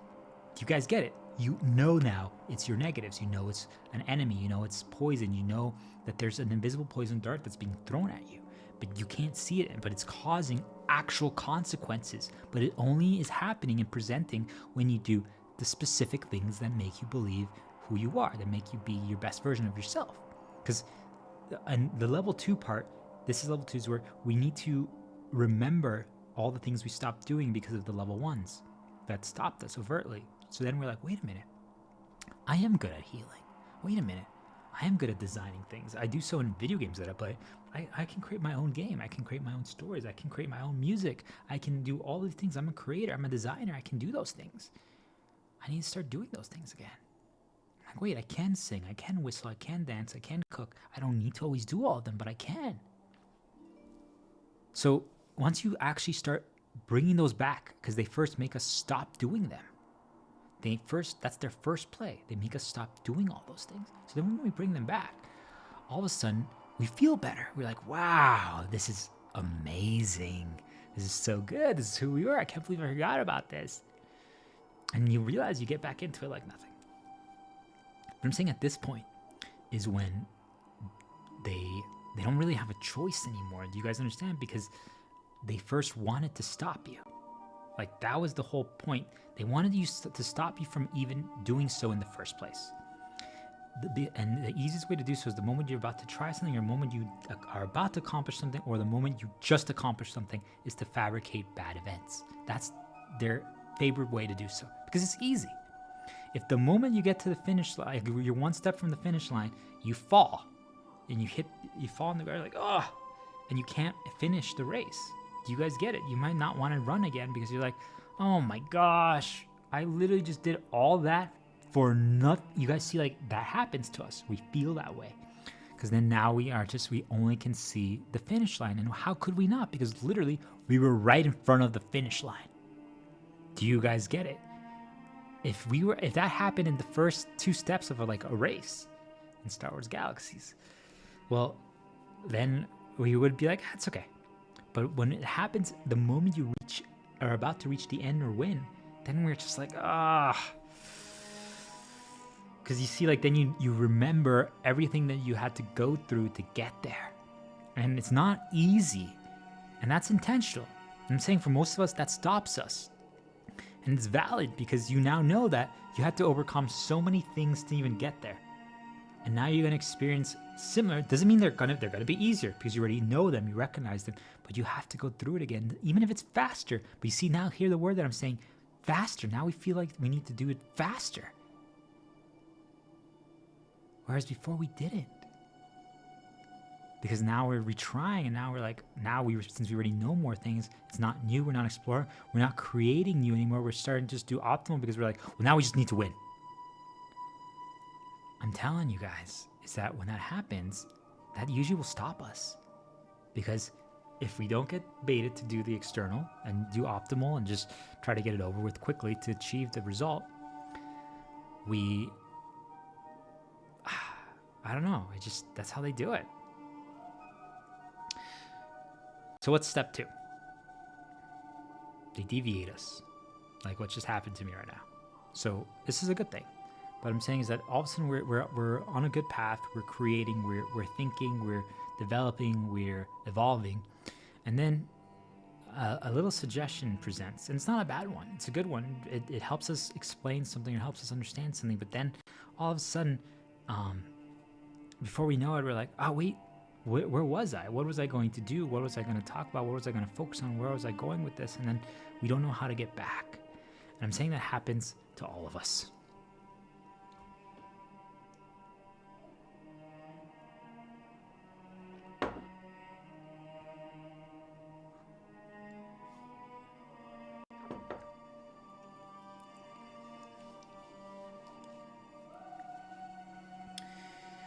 So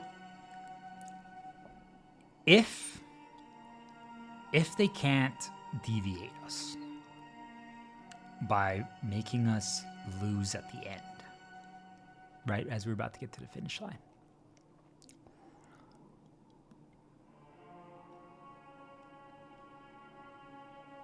well, that means we'll continue doing. that's not what they want. Do you guys see? Because if I can just prevent you from even starting a storyline or from beginning a storyline, progressing on it, well, then it's easy. Because I can then just present a few bads on your path to starting the storyline, and you will never do. That's where most of us get stuck, and I'm saying we defeated that. So once we defeat that, we now bring it back. It's something that we know is one of our positives, something that makes us who we are. So we bring it back. And we're like, whoa, this is making us thrive. This is making us better. This is making us who we are. We actually are operating completely differently when we are doing those things because they're who we are. And I'm not saying what we get falsely indoctrinated to believe, because if you forget, if they prevent you from doing the things that are you for, let's say, years and years and years, because every time you were about to try, they made negative happen, then they start surrounding you with poison. They start surrounding you with people just inserting their bullshit into your head, telling you that you are something that you're not, or that these are the things you should do, or things that you should care about, usually work, money, external, things of that nature. This is how they poison all of us, by the way. They rearrange us because they keep away the things that are actually us, and then they start only inserting what they want us to become or want us to focus on or want us to care about. That's how they do it.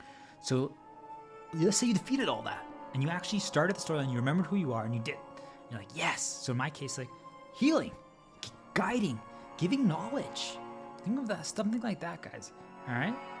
But I always use also like creating stuff in video games, my own experience, either my own video game, my own story, but also just in the games that I play, making it more challenging to push the limits of what I can encounter and what I can see.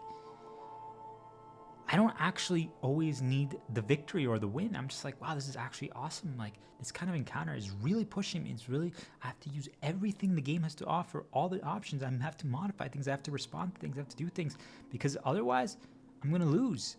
And again, I don't care only about the victory. It's just fun. I'm like, wow, okay, so they do this. What can I do? They do this. What can I do? And then I'm like, wait a minute. All right, now we figured this part out. I'm like, how can I even now make it more challenging? What else can I add? I'm like, well, can I, let's say in that game, you have to regenerate like your energy by drinking water every so often. I'm like, can I actually do it without drinking water?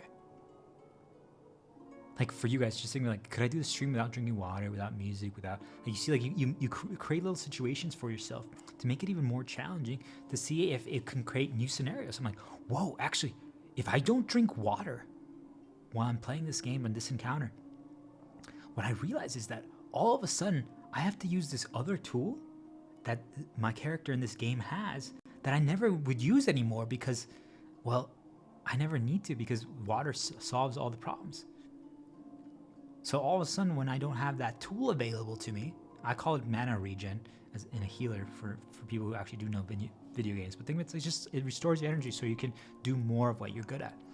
And I'm like, wow, if I don't have that tool, that skill that lets me do that, the water, that means that I actually have to be cautious about when I'm using my abilities. So in this game, when I can heal other characters, I can't just use them whenever. Think of it like, guys, like, for myself, like, let's say healing. I'm like, well, if I don't have water, well, then I can't actually heal as much. I only can do like 3 heals per year or something. So then I'm like, wait, could I actually find out how I could do 5 even when I don't have water? I'm like, yeah, but you have to do this other thing and you have to explore this other path, and you might actually have to like just time things better. And like, do you guys see, like, it creates a path of exploration, it creates a journey, creates being like, we start asking questions, we start like, well, what does that lead to, what could that lead to, could there be a combination here? Like, we don't even care about the optimal, we start trying to see like, wait, what can I create here, what can I piece together, what can I make? And when that happens, we are extremely protected, just so you guys understand, because first of all, it's satisfying. What most of you are seeking, why you guys look for the results and the external when bad presents and negative presents, is because all of you want that feeling of satisfaction. I'm telling you guys, it's addicting. It's actually addicting because you know that it was all you. That's, I think, what most of you are seeking. If I had to explain it in the most basic terms possible, you all want to know that something that your contribution was the reason. That's, I think, what all of us are seeking. So we try to find things that give us that. But since we can't, we rely on things that make us feel that. I'm saying if you create your own experience, like think of like a video game that you're playing, it doesn't matter. And you make your own experience from what is already created. Do you guys understand that no one else could experience that because you created it? You know, and then if all of a sudden you're like, wow, that was extremely challenging, that was a lot of fun, I didn't even know that that was possible. But you guys see why also creating and designing something yourself, or guiding knowledge or sharing knowledge, is extremely powerful, because when you do so, you know, and if you're not basing it off of anyone else's stuff, you're just creating your own thing, talking about it the way you do, your style, your way, not mimicking others, not copying others. You're like, wait a minute, that's just all me. And at no point do you care about the result. Like, I'm having fun with this. Yes, I'm embracing some darkness, fighting back against what they do. Yes, I'm trying to figure out something and learn something new, but regardless, I'm like, this is really cool. With something that they tried to use in my past to consume me with darkness and do bad, I'm using not only to fight back, but it's just positive, it's cool. I get to listen to music, and I get to talk about things in a different way. This is fun, and this is all me. No one else can do what I'm doing right now the way I do it. No one else can. Do you guys see? So when you create that for yourself, you feel powerful. You feel on top of the world. You feel safe. You are protected. You're shielded. There is nothing they can do at this moment to penetrate your shield, to make you not believe, to cause you harm, and to cause you disruptions. Yes, normally what they would try to do is present now overt external events to try to stop you, because there's nothing they can do at this point through mental reminders, because you're too much and flow, protected. You know your vision, you know what you're going for, you know what you're trying to do. And this is what I'm trying to get all of you to get to. Because then you're not reliant on a result. Then you're not reliant on an external. Because you create your own thing. You make your own balance. You don't let them deviate you anymore. It doesn't matter what they present. It doesn't matter what they do. I know what I'm trying to do here. And then you're like, it worked. This is awesome. So that is when you bring it back. Do you guys see? Like, you brought back something that you stopped doing for an extended period of time because they made you not want to do it anymore because of all the negative, bad reminders that present, or bad things happen when you did it. That's how they first prevent you. You remember, we're at the finish line to prevent you, or as you started, they made bad happen almost immediately. So then you're like, So then, so you finally brought it back, and now you're doing, and good is happening, and things are progressing, and you're creating your own experiences, you're exploring, you're trying, things are just going great, everything's going amazing. So what you're gonna realize then, guys, is that harm starts occurring. Problems start happening. And I'm saying the easiest way to test this, if you guys don't know what I'm talking about, is share knowledge, create knowledge, give things that are actually the answer, heal people. Don't just say, oh, hey, I'm gonna help you with it. I'm like, actually give them, help them solve the problems that are literally plaguing their entire life.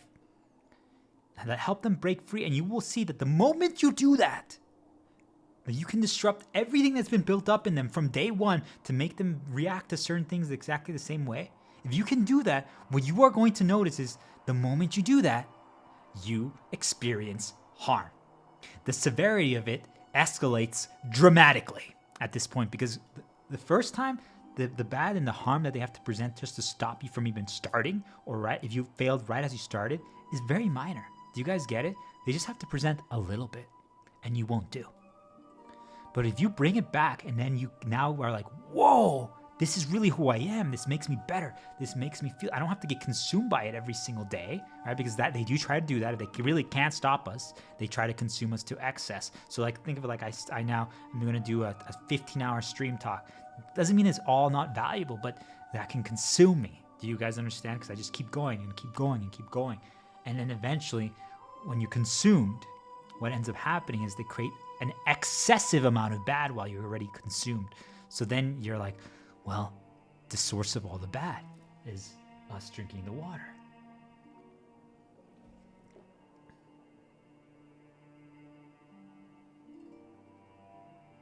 So,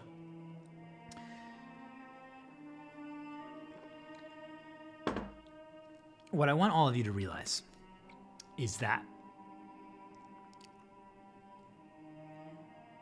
I pieced all this together.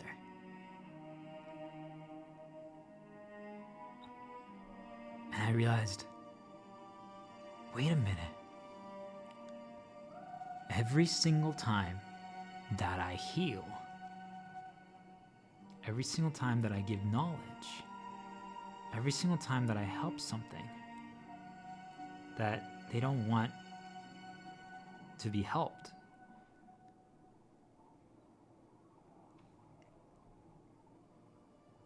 they cause problems. They actually cause me harm. And I'm saying that they just keep escalating. If you guys remember the story that I said about the adventurers who are exploring the underwater kingdom, is that my character decided to keep eating the bread even though it poisoned everyone, because they realized that, wait, it did bring them, it served as an interruption, a deviation, and it made them temporarily believe again in the light and healing. It doesn't matter if they present the bads, they still are a healer when they do that. And they piece things together, they figure things out. I'm saying that that's actually the answer, because it's an activity, it's a thing that makes us believe, it makes us do more, it makes us perform better. And when I say perform better, I'm not saying that others are grading us. I'm saying that we just are who we can be. So I'm like, for myself, sharing healing knowledge,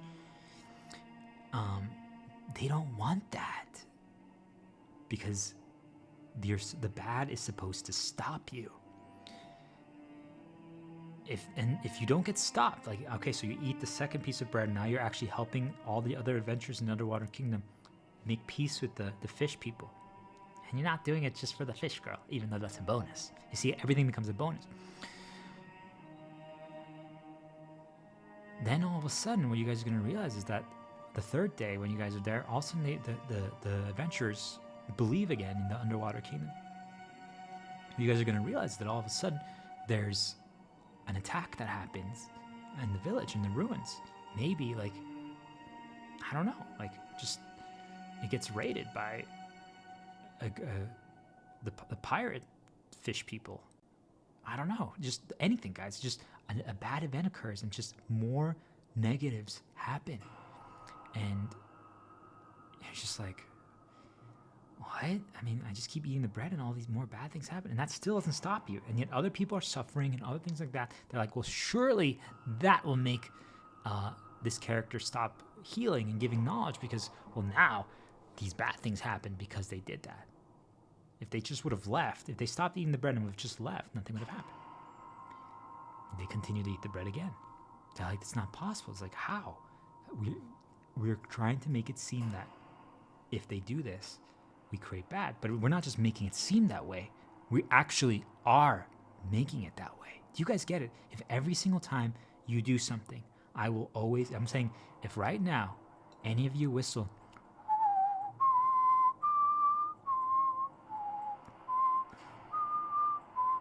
I will stab you with a pirate sword, because you're going for the sacred treasure in a burning ship. Well, you guys might not whistle. If every single time you whistle, that happens. But you're like, whistling makes me be better. I'm more of a healer. I believe more. I care more. I want people to thrive. I want to do all these. I share knowledge. I develop. I learn. I grow. But I'm also hopefully helping people. I don't know. I don't care though, because I'm not doing it for that reason. I'm doing it for myself. If I reconsume this, it's going to be great, because I enjoy hearing myself whistle. But wait. So I defeated the external, defeated the result, but I'm still getting harm. All right. So when we get to this point, then we then have to ask ourselves, I'm like, okay, I'm still getting harmed. And now it's undeniable that it happens when I share healing knowledge and give answers. Oh, there's the song. Uh-oh. That means bad's gonna happen. I'm about to suffer. After this is done, I'm about to suffer now. Wait. If I would have... there's other things that make me who I am. like interacting with beautiful girls, listening to other music, playing video games. Certain ones, some they seem to attack more than others. That, well, I don't suffer as much. So, by the way, just some advanced knowledge. The ones that they don't attack as much are if they've successfully planted darkness seeds in them or have ways to corrupt us in them. If whenever we heal them, those same video games get attacked again more. But if they're currently corrupted, that means that they start us on a negative path because they make us feel worse. We get encouraged to play them. But if we heal them and they make us thrive and be us and more light and healing and not caring about the result and explore and experiment, they get attacked again. Just one for you guys to think about. So I'm like, wait a minute. I don't need to heal. I don't need to whistle this song. I don't need to do those things because now I know I'm about to suffer because I did these things. So wait, I can do other, like, let's say there's 15 things that make me who I am. Why do I need to do healing, guiding, teaching? Yeah, it's extremely powerful. But I'm like, if now I've defeated caring about the external result, and I'm only now doing it for myself to reconsume, temporarily I feel better and temporarily protected, and it's cool. I'm doing it to figure out new knowledge and explain things a different way to see if I can piece together a solution that I haven't been able to figure out yet. So it means I'm doing it for myself.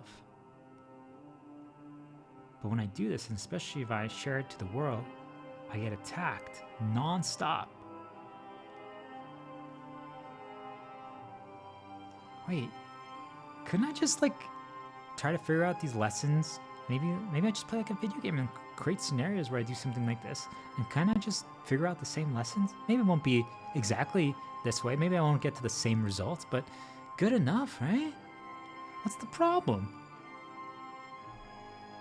Well, no one can learn from what I'm learning. Who cares? I'm not doing it for them anymore because guess what? The moment they made me care, they presented bad before, they caused me harm. Remember what I said, guys, the earlier levels. So then you start caring about the result. I'm like, well, are people actually learning? Are people healing? Are people thriving from this? Is it actually causing people to be better? Because if so, then I'll keep going. I will heal every single day. I will. If every day you tell me that people are getting healed from this, that it's changing people's lives, that it's breaking people free, that it's making people believe, that it's making people realize that it's not about money, about the external, that they can choose, that they can be better, that they can finally be who they really are, that they can consider, wait a minute, video games are the most overpowered thing because we can create our own experiences in them without the risks of the outside world that we don't control. I'm like, yeah. And more people realize that, and we start breaking the holds and the vines and the chains that make people not doubt those things. I'm like, whoa, look at how much impact we're causing. Yeah, but think about all the things I'm saying. I want, impact, healed, stuff, all results. So what if they just keep those away? What if they just prevent those?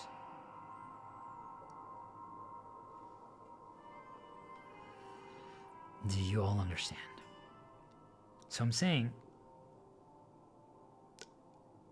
I've defeated that. So I'm only doing it for myself to reconsume. It doesn't mean that I don't once in a while. I'm like, are people actually consuming this and getting anything out of it? I hope so. It'd be cool. But you see, it's completely a bonus. It really is. It's the weirdest thing to get to because you guys are like, oh wow, I got this, or I had this experience. Like, remember what I said if you guys learn how to create your own story or how to play with your toys, like the crocodile and the birds and under the water or stuff like that. You guys know to learn how to do that, or from a book or from a movie that you're watching, create your own experience. Anything that comes from it is a bonus. Do you guys get it? Because the experience itself is what you're aiming for. The other stuff are just bonuses.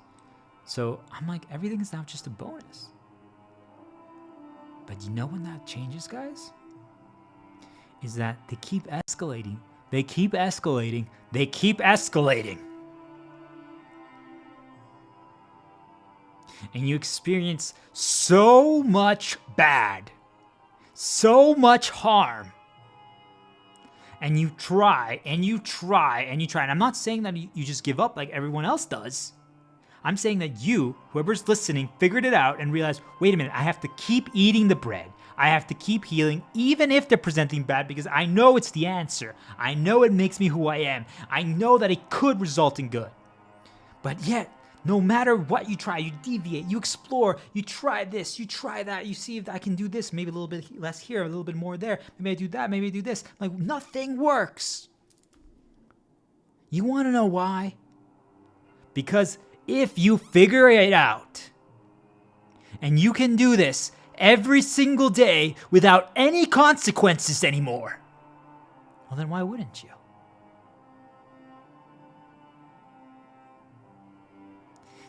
Then that means darkness has lost permanently.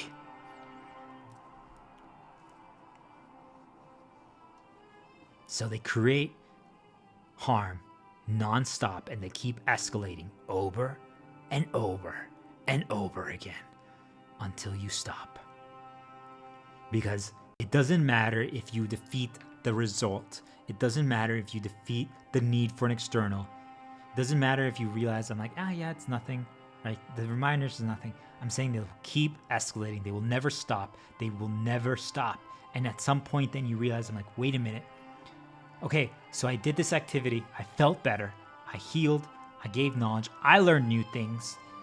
Maybe there's a bonus. Maybe I helped some people. But I'm actually, because you see, like now we revert back to where we were in the level 1s, where we now, the scale of balance returns to seesaw. Where now all of a sudden we're like, holy crap. Now that I'm only doing it for myself.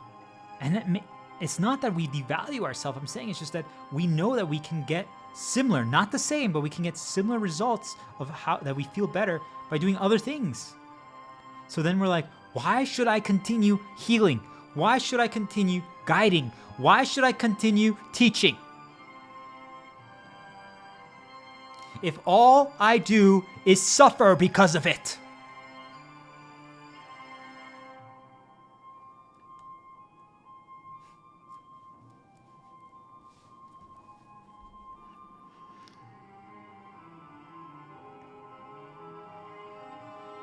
If I had a girl by my side right now, my pets, a kid, I would heal them every single day. Most of you are in this situation today, and yet you aren't doing this. I'm saying if I was in all of your guys' shoes and had still the girl that they didn't take from me, had the kid that they didn't take from me, and had the pets that they didn't take from me, by my side today in my reality, I would spend every second healing them, helping them. Because you want to know why, guys? If it's something that makes me who I am, if it's something that makes me believe, it's something that makes me better, it doesn't matter what the consequence is, or what the attacks are, or what the harm is, if it's something that matters to me to that extent. But I don't have that.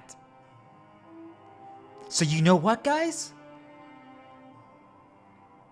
Doing it for others who might not get anything from this. I'm like, why am I suffering for them? Why am I suffering for you, whoever's listening this? Why? I've lost every single thing in my life because I decided to help random strangers in this world. Everything. Every single thing.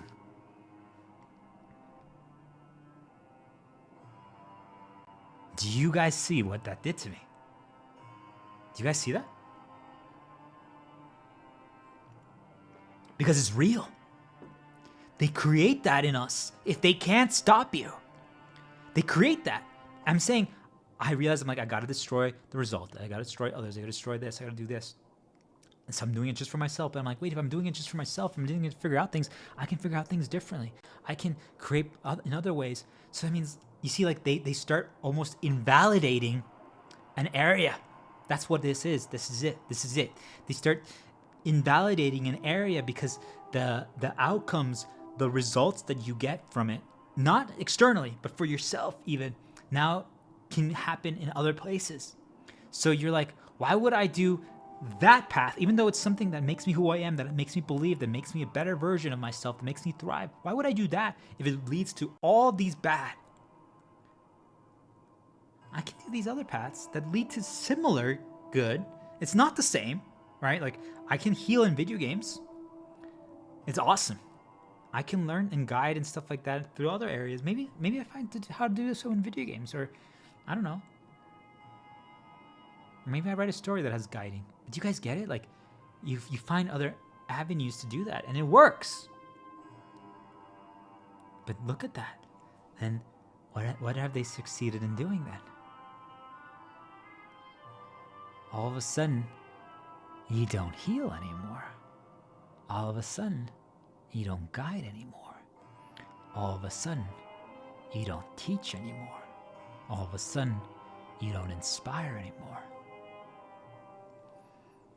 All of a sudden, you don't explore anymore. You guys see, I'm trying to explain to you guys, this is the level 3. This is why it's so complicated, because every single time you defeat the one play on how they try to get you to stop something that makes you who you are, they then do the next thing. So this one is where I'm currently at, and it's where I got stuck, because as you guys can tell, I haven't stopped. Not entirely, but I'm telling you guys, they stopped me a lot, because I have even wrote this out to myself. All right, do I want to heal today? Then I know I'm going to be tortured. Do I want to be tortured today? Then let's heal. Doesn't mean we're gonna have fun. We're gonna have a fun stream. It's gonna be cool, and I get to rewatch it later. It's gonna be fun. I enjoy it. It is cool. It's a great reset. It's a great deviation. It makes me temporarily believe. It can change my focus. So it has benefits, but just so you guys know, I'm prepared now for the rest of today, and probably my entire night and the morning and my dreams, and probably a little bit of tomorrow too, if not a lot. Is just going to be problems. Just going to be attacks. Just going to be negatives. Nonstop. Just so everyone's aware. That's my reality. Because I did this today. Because I'm giving all this knowledge. Because I'm explaining things like this. And because I'm doing this also for myself.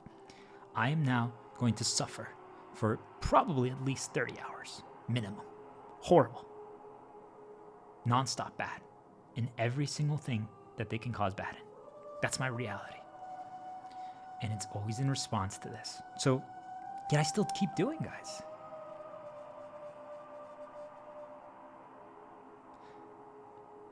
Because I've been trying every single day to see, well, what if I change the order? What if I do it at the first thing? What if I do it last thing? What if I do it in the middle? What if I then see if I can do multiple things afterwards to kind of protect myself? But you guys see that if I only did it,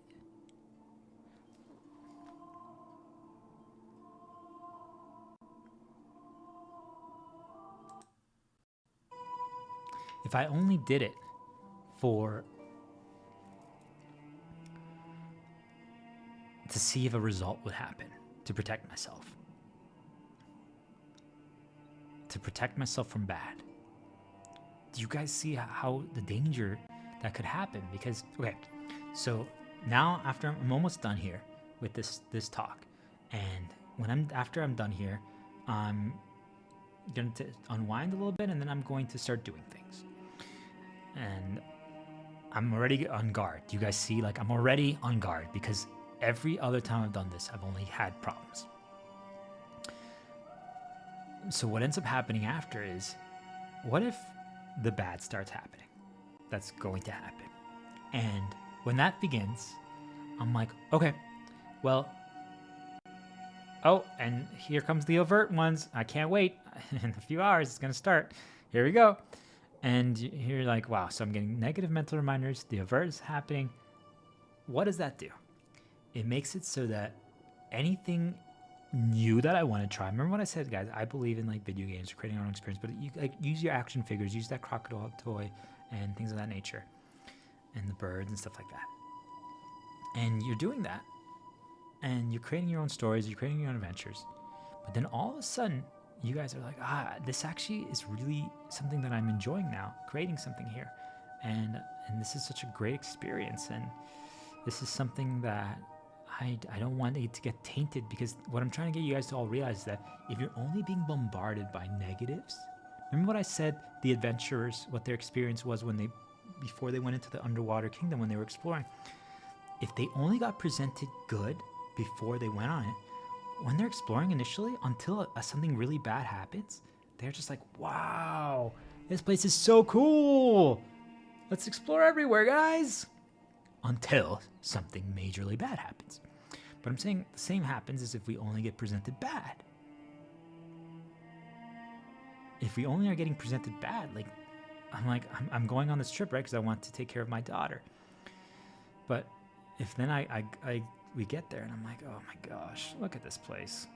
The coral reef and like the animals here, they're so lame. They're boring. Ugh.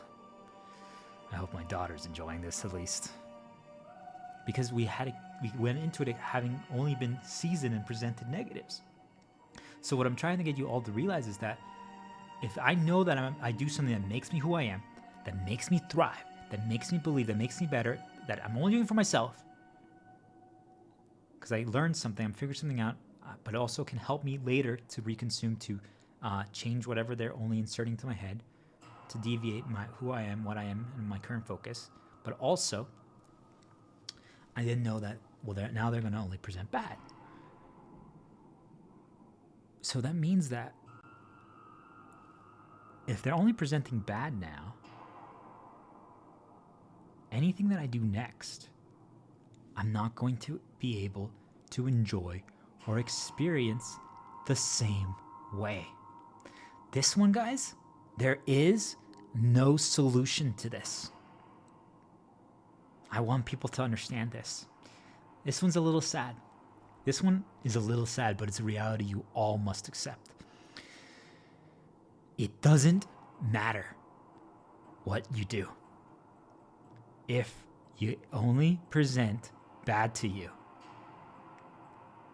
and you know you're getting attacked, anything you experience next will never be enjoyed as much.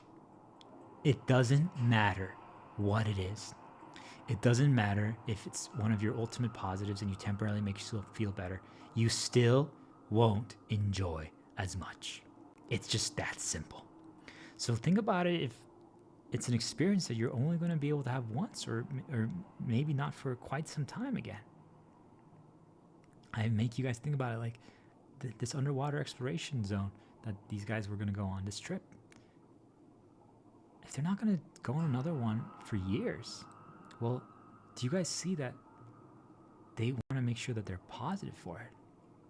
So if they know that, hey, if I do this right now, this activity of healing and giving knowledge, of sharing things, if I know, if now that I now know that there's something in this world, I'm not blaming it on anyone, I'm not attributing it to anyone, I now know for a fact that whenever I whistle,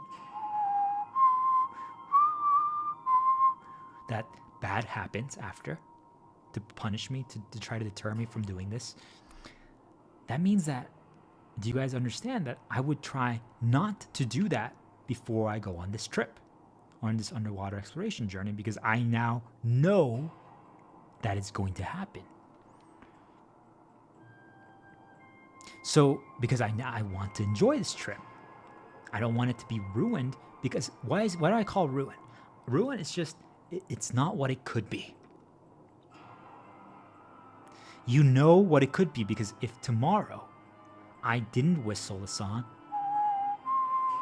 I didn't heal, I didn't give knowledge, and I only created my own experiences like in video games, and maybe I talked to a beautiful girl, and I had my coffee, and I sang some songs and stuff like that, and I'm just everything. I'm not really. I barely got attacked. So you guys gonna realize, one or two is gonna slip through, but it's just like, it's fine, because it's not as relentless.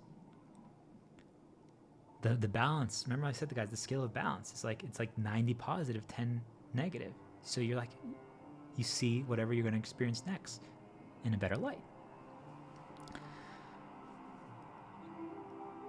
So, do you guys see that starts deviating what we do? Because I can't do certain things that would give me a full life because, well, if I do them today, now that I know for a fact that I'm going to get attacked, and you are, it's not just a hypothesis, it's not just conjecture, it's real, and you're not attributing it to the wrong things.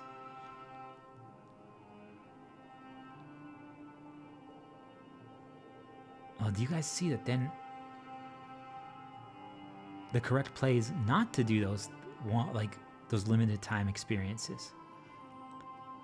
Because if we do, they're not what they could be. I'm telling you guys, if you just literally wait one day, from today, just so you guys know, today, I shouldn't do from this point forward until I go to sleep anything that's like a one-time experience, or that has like something that like maybe like a story, or like I call them cutscenes like in video games, or something like that, something that's like a crafted experience that I won't be able to get again unless I like replayed the game, or like think about like you're reading a book for the first time, or you're watching a movie for the first time you really wanted to watch.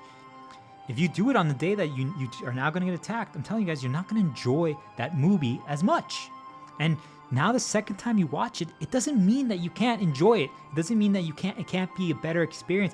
You're like, wow, actually this movie's really good, or this book's really good, or this game is really good, or wow, this part is ridiculously cool. Why did I think it was bad? Oh wait, because that was only getting presented bad. But what you guys are gonna realize is you can never re-experience something for the first time. So they try their utmost to ruin your first experiences and everything. Doesn't mean first experiences aren't the end-all be-all, just so you guys know. But I want all of you to realize this is how they do it.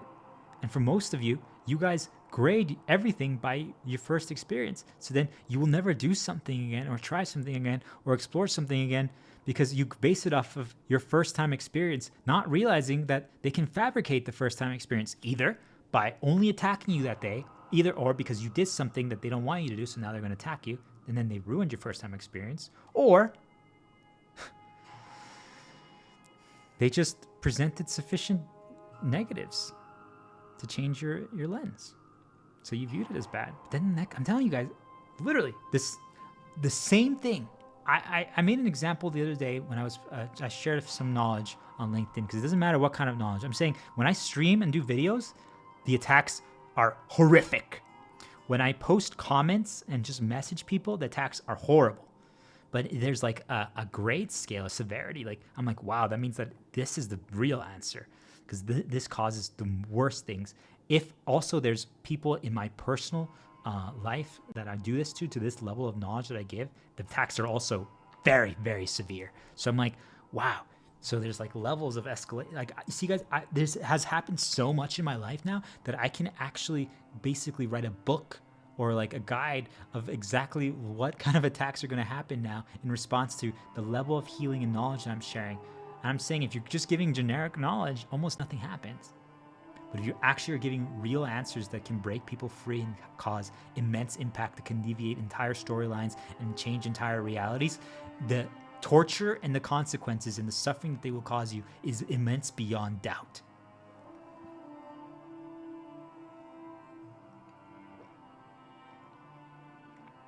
So my struggle, my dilemma is that, okay, so I chose to do this today again, by the way, guys, knowing that I'm going to be attacked, knowing that I'm going to be tortured, knowing that I'm going to suffer. First of all, you guys should be able to piece together why now, but we'll get to that. But, okay, so I now know that. So what does that mean, guys? It means that whatever I do next, the correct play is not to choose one of those like first time experiences equivalents. Doesn't have to be a first time experience, but something that you see like I even care about a little bit more, because I'm like, wow, this is something that really matters to me, or something that I haven't done in a while that I'm like, I want to do again. Think of it like stuff that you have more attachment to, but maybe for a good reason. I'm just saying not all of it has to be for bad. Usually attachment is the worst thing possible, but because you see like you guys are vulnerable then. But if you know, I'm like, wow, this is something that is one of my ultimate shields or something that I really enjoy, something I really care about, well, then I probably shouldn't do this today. Do you guys see? That's the correct play, because I'm telling all of you, if I wait till tomorrow, that same thing, if I say, you know what, tomorrow I'm not going to heal at all. I'm not going to guide. I'm not going to give any knowledge. I'm going to be selfish tomorrow. And selfish is not always a bad thing. It's like, I'm going to be selfish. I'm only going to prioritize myself. I'm going to take the day off, essentially. I'm going to play my games. I'm going to create my own experiences. I'm going to do my way. I'm going to do my things. I'm going to move healing to the side. I'm going to forget about it for a day. Maybe I'll consume like a segment of my video and my stream just to like give myself a little positive and remember what I'm capable of and that I am a healer, but I'm not going to actually heal. And that's great. Do you guys get it? Like that really, it works. I'm going to be tempted then to heal again, but I'm like, nope, don't do it. You're going to suffer. You're going to ruin things. So then I play my games or I do the things that I now believe in, that I can create my own experiences in. And I'm like, wow, I tried yesterday and all these same things, I just thought they weren't good. I just viewed them as bad. I didn't enjoy them. I thought that, I'm like, oh, this part is just poison. This is just negative everywhere. And I'm like, oh yeah, there are some poisons here. I can see why. But I'm like, remember the scale of balance, guys, that I talked about that happens.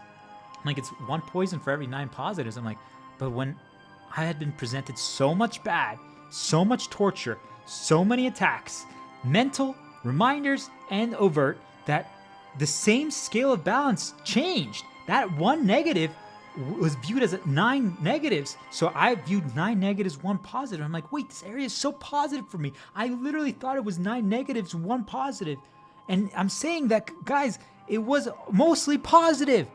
But because they created the path of 1 plus 2 plus 3 plus 4 plus 5 plus 6 plus 7, and they bombarded us nonstop, repeatedly. But by the time we got to a location that we only could be like, we are now hyper aware of all the attacks, and that 1 negative becomes 9.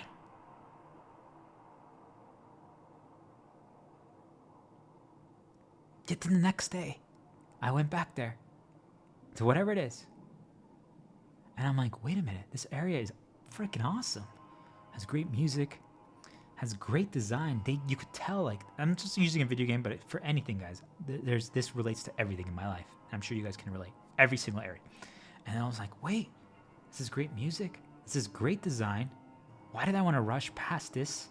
This is so ridiculously cool. You could tell they had fun designing this. Like, there was so much here. They actually deviated things. They tried different things. I'm like, this is awesome. This is what I believe in. This is what I wish the world could be in general. This is what the answer to the world. People should be always experimenting, trying, exploring, pushing the limits, creating new, trying to figure out new things.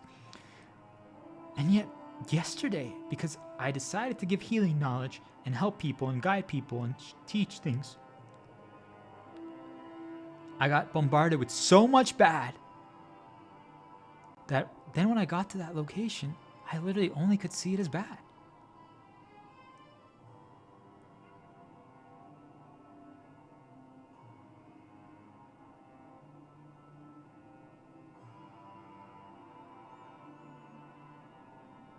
Do you guys understand why they make us spend time with other people? Because they use them. What I'm doing right here is what I call the Destroy Evil Shield. They use them to present you the seasoning that they can do to create an excess amount of bad before you try anything.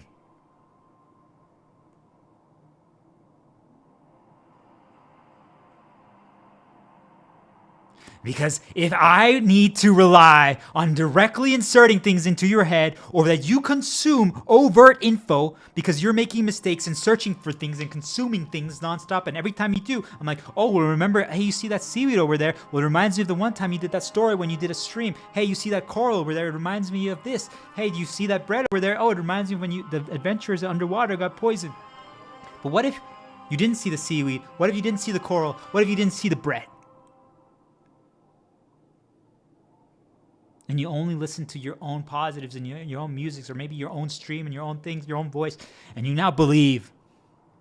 Well, while you're consuming your own thing, what you guys are going to realize is, since you're not consuming anything that they can just use overtly to present bad to you, all of a sudden, when you're consuming your own thing, you literally just can like feel like I call it like this icky feeling. It's noise, but it's like oh, like it's just like you guys don't what I'm talking about. It's just like you're almost like your head, your eyes, like you're like it's like you just feel like something's like almost like around you, like think of like there's like buzzing flies around you. Think it's that. If flies are awesome, they're my water units. They're my army freedom. But it's just they're trying to bombard you with negatives because you're not consuming overt info that they can use to present the negatives. So they just bombard you with it, going back to the cyber attack. And that's how they do it. But what if? See, because then what happens is they present so much of that you forget. Do you guys remember when I told you guys the story that I went with that fish girl and she showed me her secret hideout where there's this skeleton of like a dragon whale? And I could see possibility with her and the jellyfish that have special lights that are like doing like this dance. I'm like, wow, this place is so cool. And the coral reef here is all purple, which reminds me that we just gotta keep healing. You forget it because I'm telling you guys, you get just bombarded until something reminds you and deviates. But now it's not even. See, because at first, right, what I said is if they present enough of that, any one bad now seems like a 9 versus a 1. But if they really do this, is that your recency is completely consumed, that you can't even remember that experience with the fish girl right now. You'll remember tomorrow, or if you see it, but then if you see it, you're like, yeah, better times when I wasn't only getting attacked. You guys see, like, it doesn't even jolt you back to life. If anything, it just is temporary. It's like, yeah, it's decent. It's because it can't. There's so much bad that got presented, that got built up, that there's nothing you can do. All right, so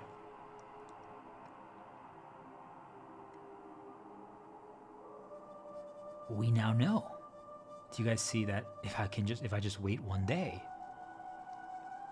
well, the same thing that I would view as bad, I just need to get one reminder of that fish girl exploring and seeing her secret hideout area. And I'm telling you guys, I'm going to be on top of this world. I'm going to feel unstoppable. I'm going to feel amazing. And then if I get even anything else that's positive, it's not even fair.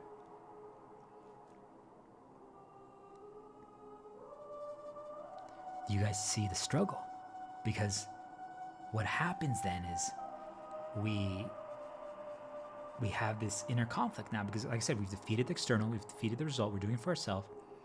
But I'm like, wait a minute, I can't actually do some things today anymore. First of all, because think about all the info I self-injected into myself from doing this.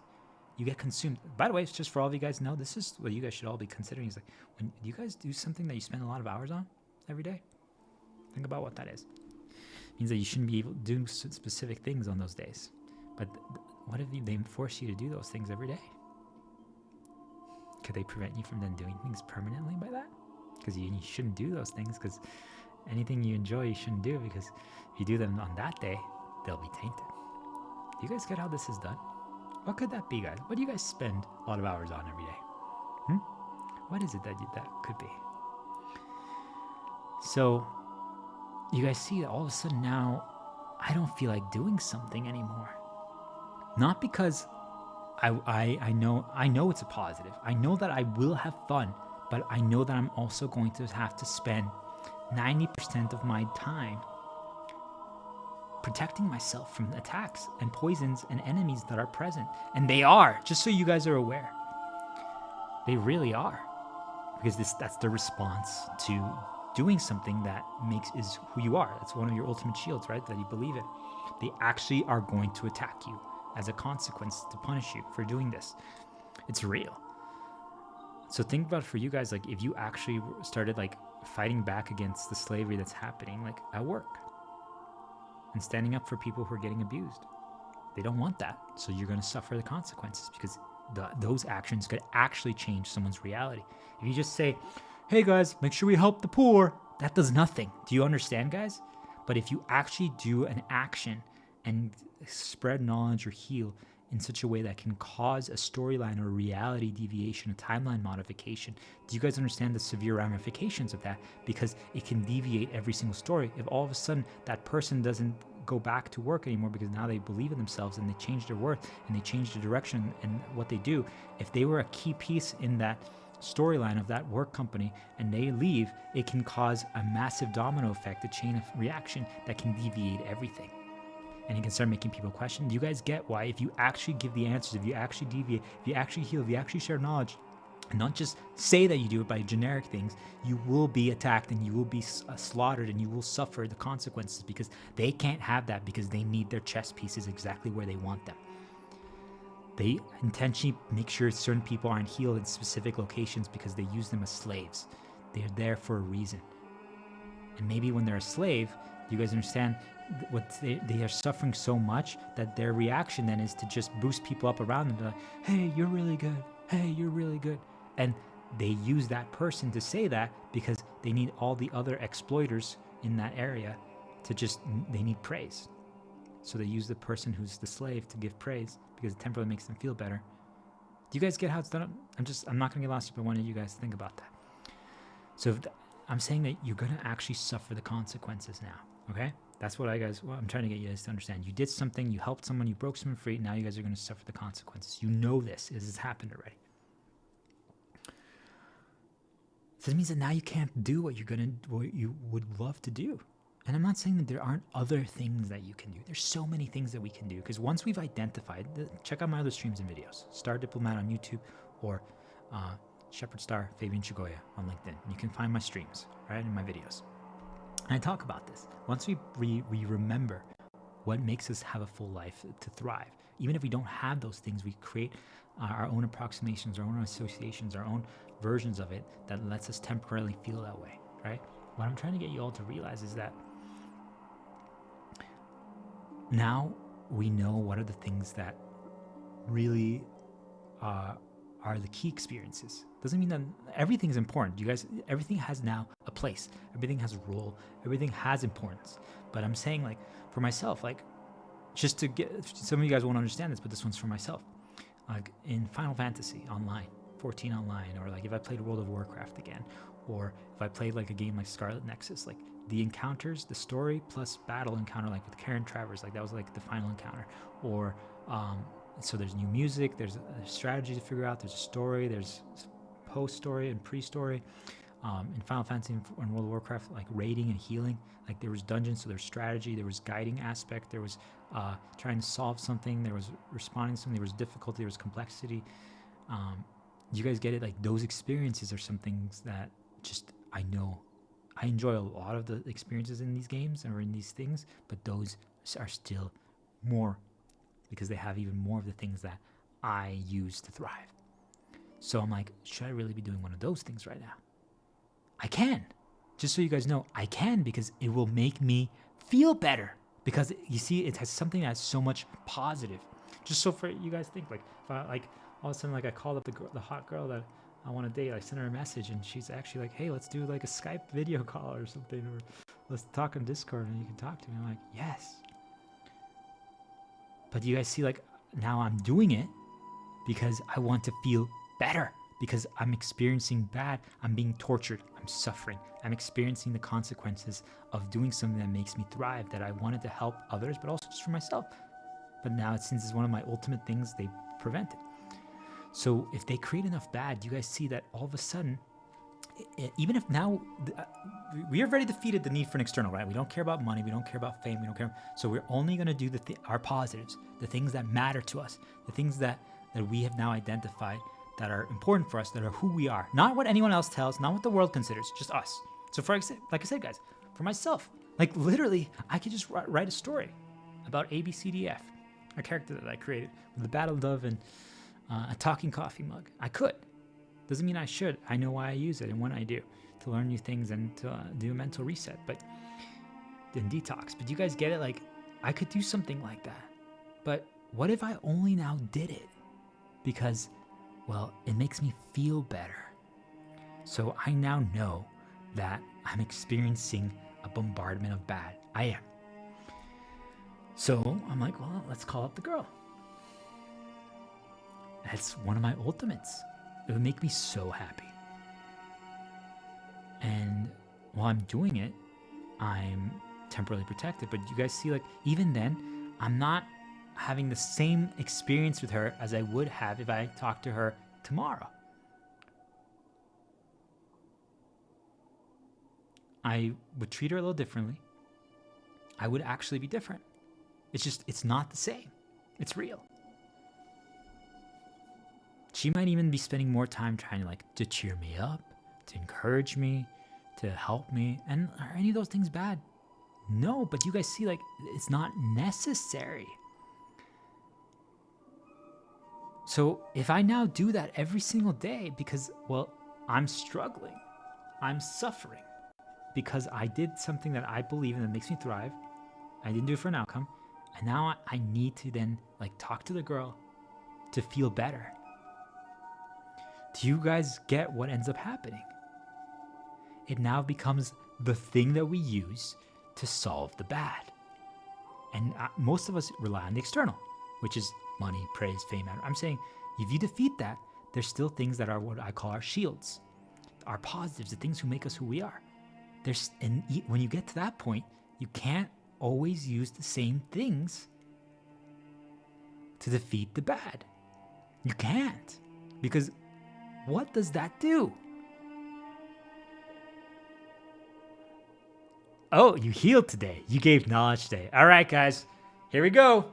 Orbital lasers. Oh my gosh, we're suffering. All right, let's call the girl. Hey guys, how could we want to make the girl do something. We want her to encourage and be a little bit more supportive today. What could we do to make that happen? Oh, we know that he always calls the girl when he's suffering and experiencing bad. Quick, orbital lasers. Oh my god, why are they appearing? Hey, I was having a bad day, but everything's so much better now because you're here and I'm talking to you. How are you? Do you guys understand what I'm trying to say? This happens to all of you. So the correct play is defeating the external. But then you guys see that then you have to defeat your reliance to specific shields that you used whenever the bad happens. Because I'm telling you guys, I had a few that I had developed that were essentially mental resets. They had other things in them. There was a lot of strategy in them, but they always attacked the strategy aspect to remove it because that protected me too much. So then I figured out new ways, but they always were attacking it. But then eventually I realized they were not necessarily even attacking anymore. They were just kind of letting it be. But then I now saw why, because it became my go-to. I knew that whenever bad's happening, because think of it like this, guys. It's a 30-minute game, or think of like a 30-minute show that you guys will just experience. And it's a new one every single time. There's slight deviations, like whatever you guys enjoy, okay? Doesn't matter what it is. And it's like AI generated. Think of it like that, guys. It's AI generated so that your encounter, your experience of what you're going to happen for the next 30 minutes is not always the same. There's minor variations, which means that, because if you already know everything, guys, do you understand that then eventually it doesn't have the same impact anymore because we've already learned everything. But even if I'm always still trying to learn new things and experiment and modify and try things. So it's like, it's always a little different. It's fun. Now, if I keep playing it, eventually I'm going to like, okay. But do you guys see that? That's why I thought it was such a great thing, because I didn't really care about that one 30-minute AI generated experience. Doesn't mean it wasn't a fun experience. Doesn't mean I didn't learn things. Doesn't mean that I didn't have, but it didn't really matter to me. If all of a sudden they made bad happen there, do you guys get it? I'm like, it's okay. It's 25 minutes to go. Well, let's just joke around now. Let's do silly things in this encounter. You guys see, like, I found a way to protect myself on the days that I do this, because I'm like, well, then they can't. But I'm still getting tortured. You guys get it? That means that, okay, so that means that they present the whip, and it makes us only do 1, 2, or 3 specific things. And we can't ever deviate anymore because we don't want to ruin anything else. So do you guys see then how that creates a dilemma? Because it's like, well, then do I really need to heal? Do I really need to share knowledge? If I do, I literally now am forcing myself to only do these specific things. I can't now choose anymore. I am obligated now to do this out of survival, not out of choice. Yet, if I would not heal, if I wouldn't give knowledge, if I wouldn't try to break people free, well then, I can now choose everything, because they present bad, but it's so rare in comparison. I can fight back against it. I can protect myself against it. I can interrupt it. I can deviate it, because it's not to the same severity. So that means I can pretty much do anything. So do you guys see? Then I'm protected, because what ends up happening otherwise is what I call, it's a link. It's a chain where all of a sudden, if A presents, we always do B. So it becomes an expected intended program, expected intended reaction. And this is how they do it in all of us. So what I'm saying is that if you defeat everything, what they end up doing is they make sure that then you have that dilemma where you're like, should I really heal? Should I really give knowledge? Even though I know it's who I am, this makes me thrive. I learn things, I figure things out, but then the consequences, and then you defeat that. You don't rely on anything, but then you're like, well, I'm only gonna do my positives. But then you're like, I still now feel like I only can do like 2 or 3 positives. Do you guys see? So then now we become enslaved to having to do those as a response to healing. So over time, what ends up happening is we start viewing healing as the enemy, as the source, as the root of all the problems. And the worst part is we are correct. But you guys get it? It's not healing that's the problem. It's the response from the world, from the things that can manipulate our thoughts and create fabricated bad events to try to ruin things and cause problems and make us suffer and torture. You guys see? We're not falsely attributing it to healing being the problem. We now know that it's actually the response from the world that they don't want us doing this. So that's the problem. But you guys see that it doesn't matter if it's not healing. If healing always causes that same reaction from the world. You don't, you're like, well, I know if I ever drink water, like if I drink water right now, I'm gonna have to go pee. Do you guys understand? It's something like that. You're like, well, then what's the problem? And let's say you considered peeing bad. It's not, but let's say you guys did. Is water actually the problem? No. Whatever makes us feel like peeing is, like, let's say it's like some kind of like invisible spiritual entity that's around us, like, okay, now you have to pee. That's actually the problem. But they make that feeling present every single time we drink water. So then we start thinking that water is the problem.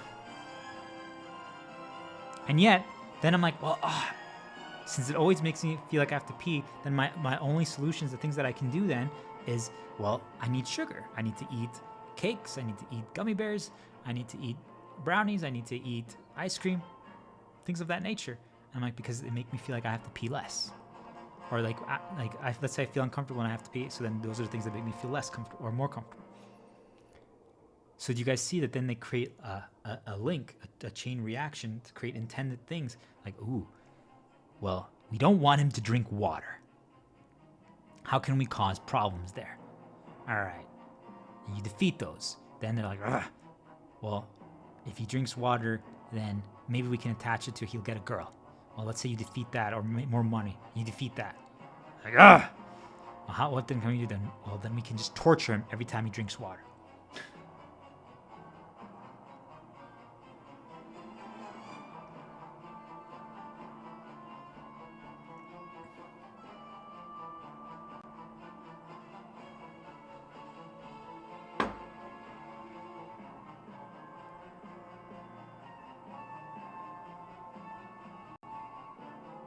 I'm telling you guys. That was just me realizing that this is actually what they're doing to me. Everything, guys. Coffee, water, everything. Every single thing. They do things like this to cause problems. So that we stop doing those things. And you all don't even realize it, because then you then rely on other specific things.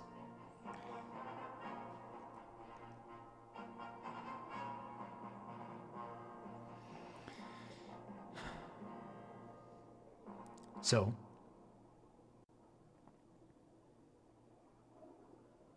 what if we then decide, okay, we're not going to rely on those things that we use. So in my case, I'm not going to play that mental reset game that I have found actually works. Just so you guys understand, I'm saying that when I first realized healing causes torture and problems, and I first tried to do everything that I would normally do, because I'm like, first I used, just so you guys know, this is how I'm breaking down for all of you so you guys can understand.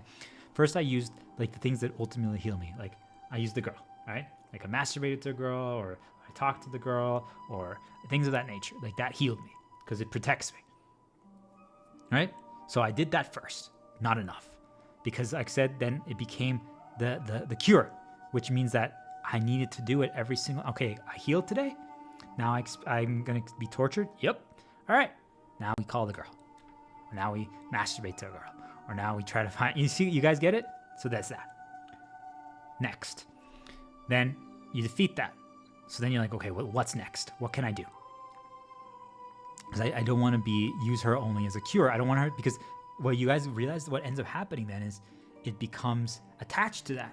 So that means that I'm like, well, that's my cure. That's my medicine. That's my antidote. For many of you, like there's literally things around you guys that you guys use as antidotes, and they create them for all of you. And you guys don't even realize how they did it. And it's because they torture you when you do something that they don't want, because they're trying to stop you. But if the torture doesn't stop and you keep going, well then they have to try to ruin everything you experience next. But let's say, like I said, the girl thing, it's still slightly ruined, just so you guys know, because I'm not enjoying it as much as I could if I'm using it as the cure. But it's still great. But what ends up happening is that then it becomes the solution. So when it becomes the solution, do you guys see that then now there's a permanent link there? They're like, well, what happens after I do that? Well, then maybe I'm a little nicer and I interact with people. And what if they want me to interact with people today? Well, okay, torture him, present bad. All right, now he's going to need the cure. All right, use the girl. All right, now he's going to talk to people and interact with people. Got him. That's what we wanted. Do you guys see that? If you always do the same things in response to their torture, they actually just want you not to heal. That's really what it is, just so all of you are aware. Like an equivalent for all of you. But I'm saying that anything that can actually help solve people's storylines. If you still do that, well then they have to find ways to weaponize that. And I'm saying that they try to attach things to cures so that then that leads you to a specific path that they do next. It's extremely complicated, because you then are like, holy crap, I can't only have one thing that I always do as the solution. I just can't. Because otherwise, then they can present specific things there to always then make us to the next things. So let's say you defeat relying on that cure. Or because first you tried that, you guys, nope, I can't have a cure. So then you're like, all right, this is the progression that all of you guys are going to go through. Okay, well, then I shouldn't be afraid. I should walk through fear. I've deconstructed. I understand it. I'm not afraid. I understand it's them. I understand everything they present is wrong. If they present overt bad, I know how to kind of deviate it. It's still really fucking sad, but I can find a way to fight back. But I'm still going to do my things that I believe in, that make me who I am, that make me thrive. And I do. But I'm like, just while you're doing them, there's just nonstop bad being presented. And you're like, it's fun. I'm still having fun. It's still a really cool experience, but I'm just not enjoying it as much. Ugh. I know that if I played this tomorrow, or I did this tomorrow, or I explored this tomorrow, it would be better. I know. So then what happens, guys, when you're doing that, or let's say you fight back, you're trying to create your own experiences because you realize that's the solution. And when you're doing that, all of a sudden they start inserting into your head doubt. You're like, oh, well, you're making it too easy. Or, oh, this is so boring. Or, wow, look at this. This is so lame. Like, wow, look at that mistake right there. And you're like, what? This is so cool. Like, what the? Oh. You're like, oh, they're even trying to ruin this right now. Like, oh my gosh. They're starting to make you like analyze. They're starting to make you think. Your head just hurts. Like, oh, I just wanted to create an experience and play and do without any problems. And then all of a sudden, overt things start happening and more negative. And you're just like, oh.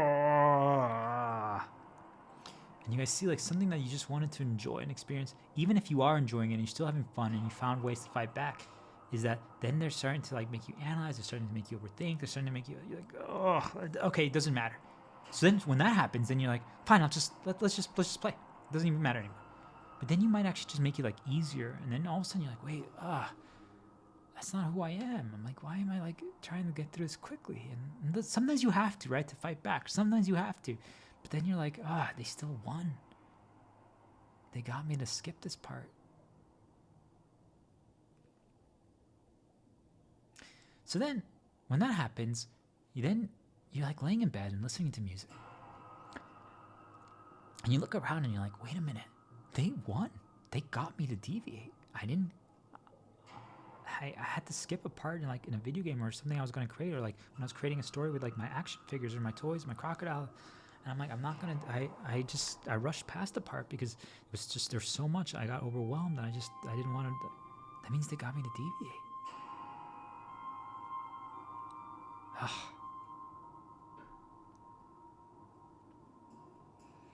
Maybe we should go back to something. Maybe we need to find something that can protect us, like something that we don't really care about as much, something that we can just use to almost like waste time. Because wasting time is the answer, guys. If you just don't care anymore, well, then you're protected. Maybe I should just waste time. Yeah, let's do that. Let's do that. And you know what? Tomorrow I'm not going to heal. Because this is so sad. They literally made me not enjoy some of my experiences today. And I know it's because I healed. Because yesterday when I didn't heal, everything was great. That sucks, but it is what it is. Oh well. And we don't heal the next day. And there's barely any problems. I'm like, wow, you know what? Let's go back to that area that we rushed past. And I'm like, wow, this is actually really fun. It's really cool. Wait a minute. Wow.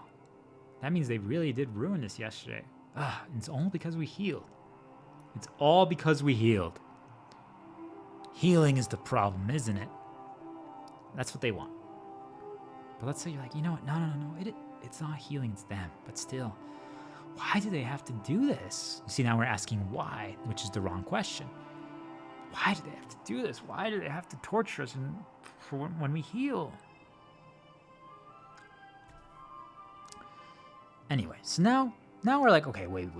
Maybe we could heal, but we can experiment and see if we can figure something out. Maybe there's like a solution, right? Because we should always be trying to figure things out. So then that's what led me to then like, there's like, I can do something that I consider a waste of time. So for myself, and waste of time is not a negative, is what I want you guys to realize. What I mean is that it's literally, we don't have to accomplish anything.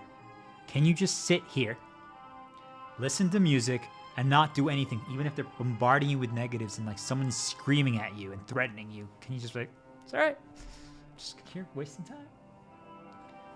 I say it's a good thing, just so you guys know, because it means that we're not chained by time. There's no requirement, there's no limit that makes us have to do something, because that means we're enslaved. So that's good. It's a really good thing. That means this is level 3, right? You break free, and all of a sudden you realize, I can just waste time and I can counter them. I can defeat them like this. So can you guys just like sit on your bed and listen to music? Maybe have like a little massager, or give yourself your own massage, or just sit there. Maybe write out some things. Just like whatever. It doesn't really matter. But you're just literally sitting there and you're doing that. and maybe for hours. Maybe you actually rest more. I don't know, but you guys see, like, you don't need to do anything. I don't need to read, I don't need to watch, I don't need to consume, I don't need to experience, I don't need to cook, I don't need to go on a walk, I don't need to talk to anyone, nothing. You guys get it? I'm saying you're just content.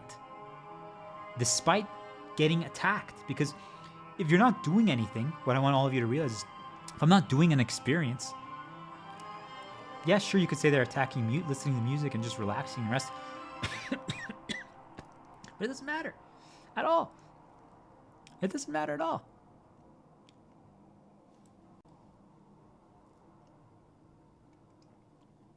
Do you guys see? Because we're not striving for anything. We're not aiming for anything.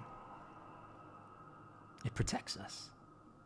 So I realized that there's actually nothing they can do to that. By the way, guys, that one is the answer. Yet, what's the problem? I'm just talking through my whole journey so people can understand this, and I'm also trying to solve this. I think I have now. But if you just waste time, there's nothing they can do. But you guys get it. It means that you've given up by choice. You're protected. You're safe. Because they can't destroy any. The reason why they destroy us is because there's a clash. And then they blame us on healing or whatever it is, the activity that they don't want us to do. That is our answer to everything that makes us thrive, to be who we are. So they create that clash. Because if we're trying to experience something then that makes us feel better, or that we can enjoy or learn or grow, if we don't care about doing that anymore, then we're just, I don't need to do anything today. What, are you guys going to take my music away too? Cool. All right. Then I'm just going to whistle.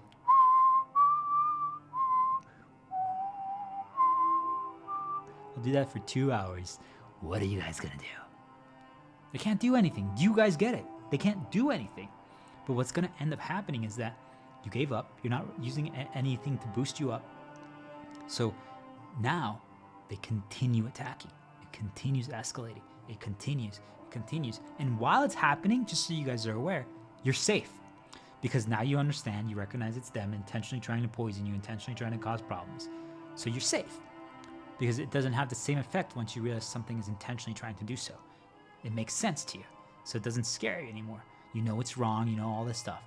All the reminders that present, like when you eat the bread and you feel that way, you know exactly what they're trying to remind you of. You're like, that's cool. It's whatever. Westheim, Germany, right? The Semmel, the pretzels. But what I'm telling you guys, what ends up happening is that we get consumed because the balance is actually off. Because if you're just laying in bed listening to music or relaxing and you don't care anymore, so you're not going to get destroyed in the moment because there's no activity. Because basically the way the world operates, guys, is they're always trying to destroy whatever we're actively doing or whatever we're heading to next. Whatever we're actively doing, whatever we're heading to next. If you're actively doing something, they need to destroy it and deviate it.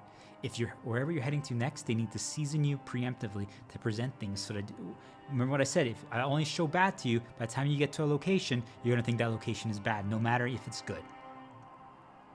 That's how they do it. So that's how it's done. So I'm saying, since you're not inserting so that one bad becomes equivalent of a 9 bad for you, if you're not inserting anything positive to counteract their negatives, or maybe you do a little bit, but you guys get it, it's exhausting. Because think of it as every time I present this, I'm like, purple shield, and you're like, let's say that's a positive for you, but you then go, all right, Q-tip, branch, currency, 2 purple shields, 2 Q-tips, 3 purple shields, and a rock.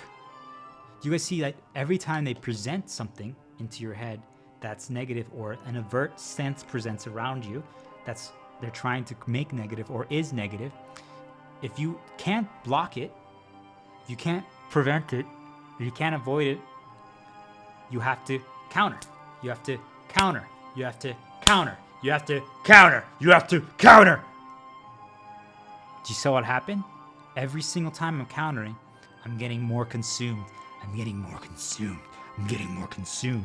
Because I'm just like, why is this world like this? Why do I have to spend every second attacking back, fighting back, defending myself? So if you don't do that, I'm telling you guys, you sit there and you're fine because you don't care about it and they can't ruin anything, but you suffer. But it's fine. It's survivable. But if you counter, you get exhausted, you get drained. But even if you don't, what you guys realize is that after hours of this, because they won't stop. They'll do it for hours until you because they don't want you to just waste time. If you're okay doing nothing, there's nothing they can do. So then you get up. And when you get up, you're like, whoa. Oh. Overwhelming, headaches, all those things, guys, fabricated. It's that. It's because you got presented so many negatives. So we feel that way. And we're like, oh my gosh. And now whenever you do next, you're like, oh my gosh, I really don't feel like doing anything. So then, we then want to use an activity or something that can temporarily demand our focus, because that's really what it is, right? That's why we were vulnerable when we were just wasting time and listening to music and relaxing, because we're not focused. If we were doing that and we were like writing a story or like figuring something out, we were protected. But you guys see that then they can ruin what we're trying to write or figure out because they're going to be bombarding us. So not doing is correct. You guys see, if we're now doing an activity that demands our focus, so like that's what I said, I used like a video game, strategy game, multiplayer that has 30 minutes, think of it like an AI generated game or something, or book or movie that you can just re-experience over and over again. That's a little different every single time.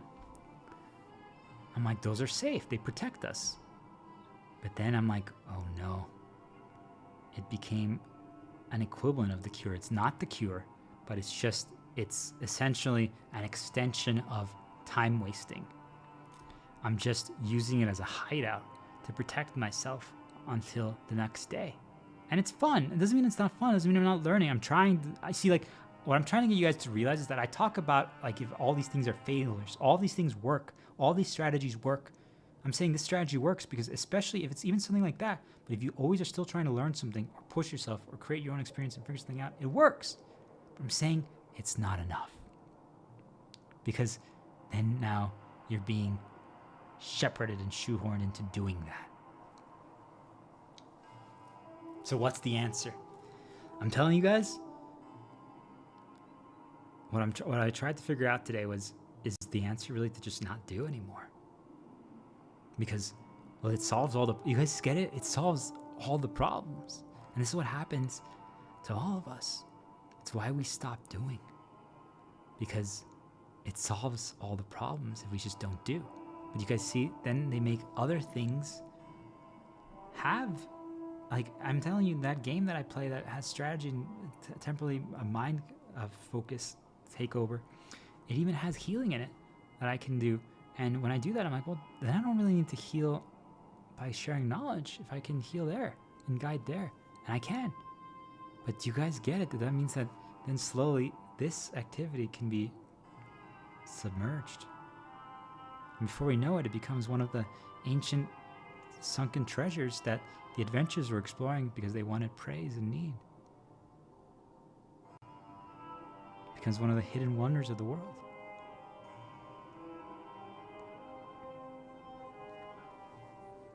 And what does that mean? It means that they succeeded in deviating us from doing the things that we believe in, that we thrive, that are our shields, that make us who we are. Because since they couldn't stop us through bad, and they couldn't stop us through torture, well then, they're like, well, it's obvious. It's the only thing that causes this amount of bad in response. You sure you want to keep doing it? And then you're like, I found ways to protect myself. But they're like, okay, but that means you are now stuck having to rely and play on those tools or those games. Is that really what you want? Well, then what if we just keep presenting bad every day? And you're like, another day of just this bad? Well, then we'll just keep playing that game. So then all of a sudden it's like another week and you barely got to do the other things that you want to do, or you believe you can do that make you have a full life. And before you know it, some days passed or weeks passed and you're like, I've almost not done anything except one activity or one thing. Like, how did that happen? I'm like, oh, because they starting to create it as this thing that helps us. It's not an accident. And it's all to make us then not hate, but view that healing, giving knowledge, sharing knowledge is the enemy, because it's the source that causes it, but I'm saying it's actually the world, the evil world, the design and the spirits that control our thoughts and populate things and create events. That's the problem. But they make healing or an equivalent for you guys be the source. And it does. If I stop healing, all the problems go away. If I start joining you guys and being an exploiter and caring about money and like just climbing the ladder, I'm telling you guys, many of my problems will go away. But do you guys see that means that they succeeded in getting me to do what they want? And this is how it happened to every single one of you.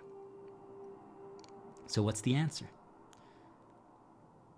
The answer is, this is going to sound really weird because of everything that I've been writing and figuring out, but the answer is to keep eating the bread.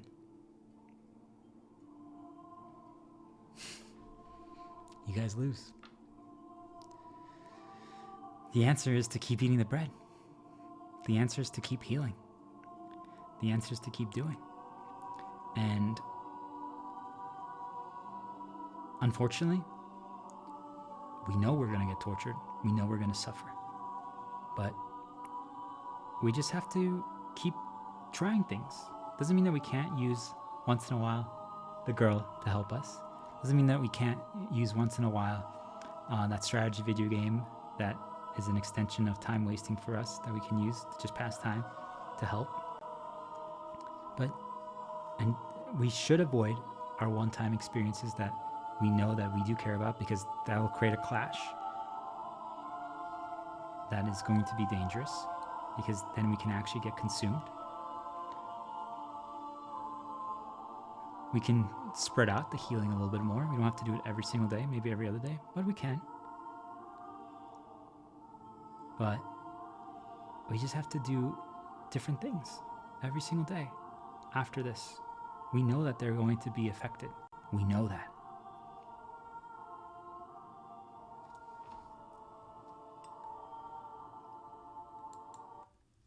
We know that. Yet, we just try. And unfortunately, guys, it's the consequence and punishment of actually doing the answer to the world. Should it be this way? No. But it is what it is. And I don't know. It's weird because I was hoping that after I was done with this stream, that I was going to figure it out. I did. But I was hoping that I could come to the realization that there's going to be a solution, a cure, an answer that allows me to heal and allows me to never have to worry about the consequences, being tortured, suffering, being attacked, and solving all the other issues that I talked about. The answer is there isn't. We're going to be able to create new things, try new things, play different games, do different things, but we know that all of those things are going to be slightly tainted, but that's okay. We just keep deviating and trying different things, and we just know it's just not going to be our best. But the moments when we are doing the experiences that really do matter for us, we've defeated needing them. But when we do want to do them, we know, okay, on those days we shouldn't heal. Just because we're not selfish at all, but on those days we want to make sure those experiences are good. Because I'm telling you guys, on those days, if they attack, it doesn't matter, because since you haven't spent a lot of time protecting yourself from other attacks because you were doing the healing thing, you can now spend all your energy on just easily guarding their attacks that begin when you start doing the things you care about. Do you guys see? So like timing, when we do things, matters. It really does.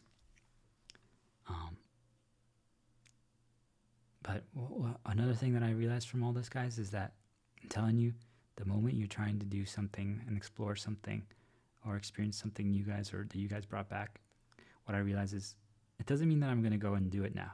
But there was something that I tried a few months ago that I realized failed. And I knew how they did it, right? Like I understood that they presented a lot of bad, but I didn't realize what actually had happened. And what I'm trying to get all of you to point to see is that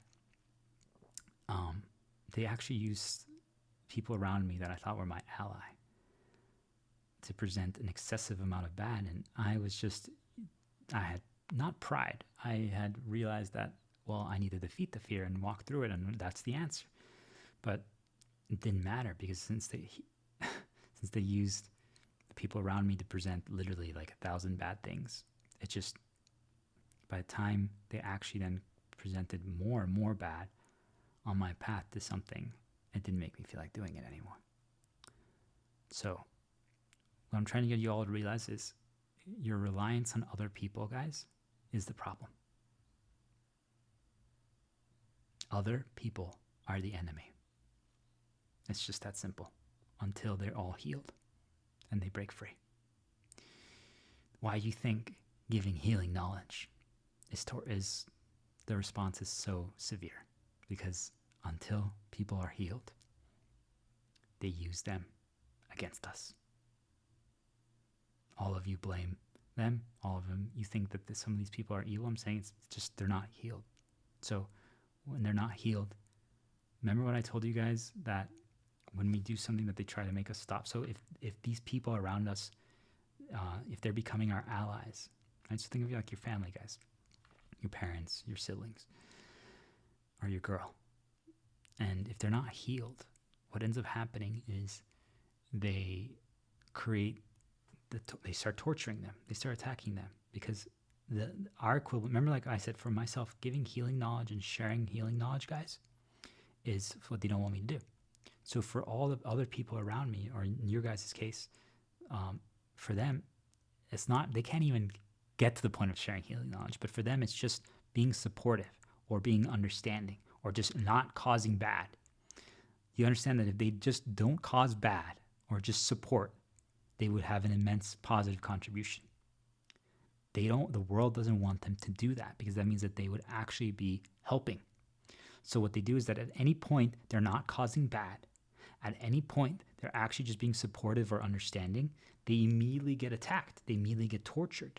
So then when that happens, they use the things that I said they created reliance to, that were the answer, that solves them. And for them, it's doing specific things externally, right? But usually then that means that they need praise, they need adoration, they need conflict, they need interaction, they need to do things, and those things then cause the next step, which is usually what poisons them, and then they end up causing problems for us. So that's what I want you all to realize, is that once you understand all this, you see how I pieced it together? I'm like, damn, for them, it's just so sad. But for the majority of people in this world, guys, around you, if you've actually broken free and healed, just so you guys know, since the other people just aren't there yet, for them, the equivalent of giving the answers that solve all the problems in this world, or healing, is just, for them, that equivalent action is just not doing bad. That's reality. Not doing bad and just being supportive and understanding. For them, that's an equivalent of like us healing the entire world. That's real. And this happens to all of us, an equivalent of this. What's the answer, guys, is you need to create distance from them. I'm telling you guys, because they use them to further the attacks on the days that you do things like today that I'm healing. I'm telling you guys, there's people around me that are going to try desperately to interact with me and create noise today. Now, since I'm doing this, since I did this today, I'm prepared for it. Even if you create distance, all of a sudden they're going to try anything possible to create interactions and create events to happen. And I'm prepared for it. And when it happens, you laugh about it now, because now you see it. And that happens to all of you. But really, what's the solution? Put some music on, and we're just going to play some new games. We're going to try some different things, and we're just going to do stuff. And we know that everything that we're going to experience today is going to be a little worse now. And that's their response. And accepting that is, I guess this is where I'm going to end. Accepting that that's the reality of the world. Hey, when I heal, that's going to happen now. It's just that simple. That's, I guess, more of a reason to heal. To hopefully one day make the world better.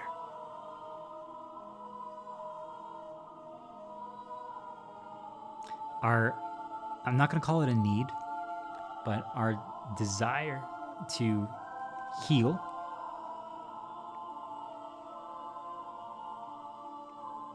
without them attacking us was the problem. I'm like, there has to be a way.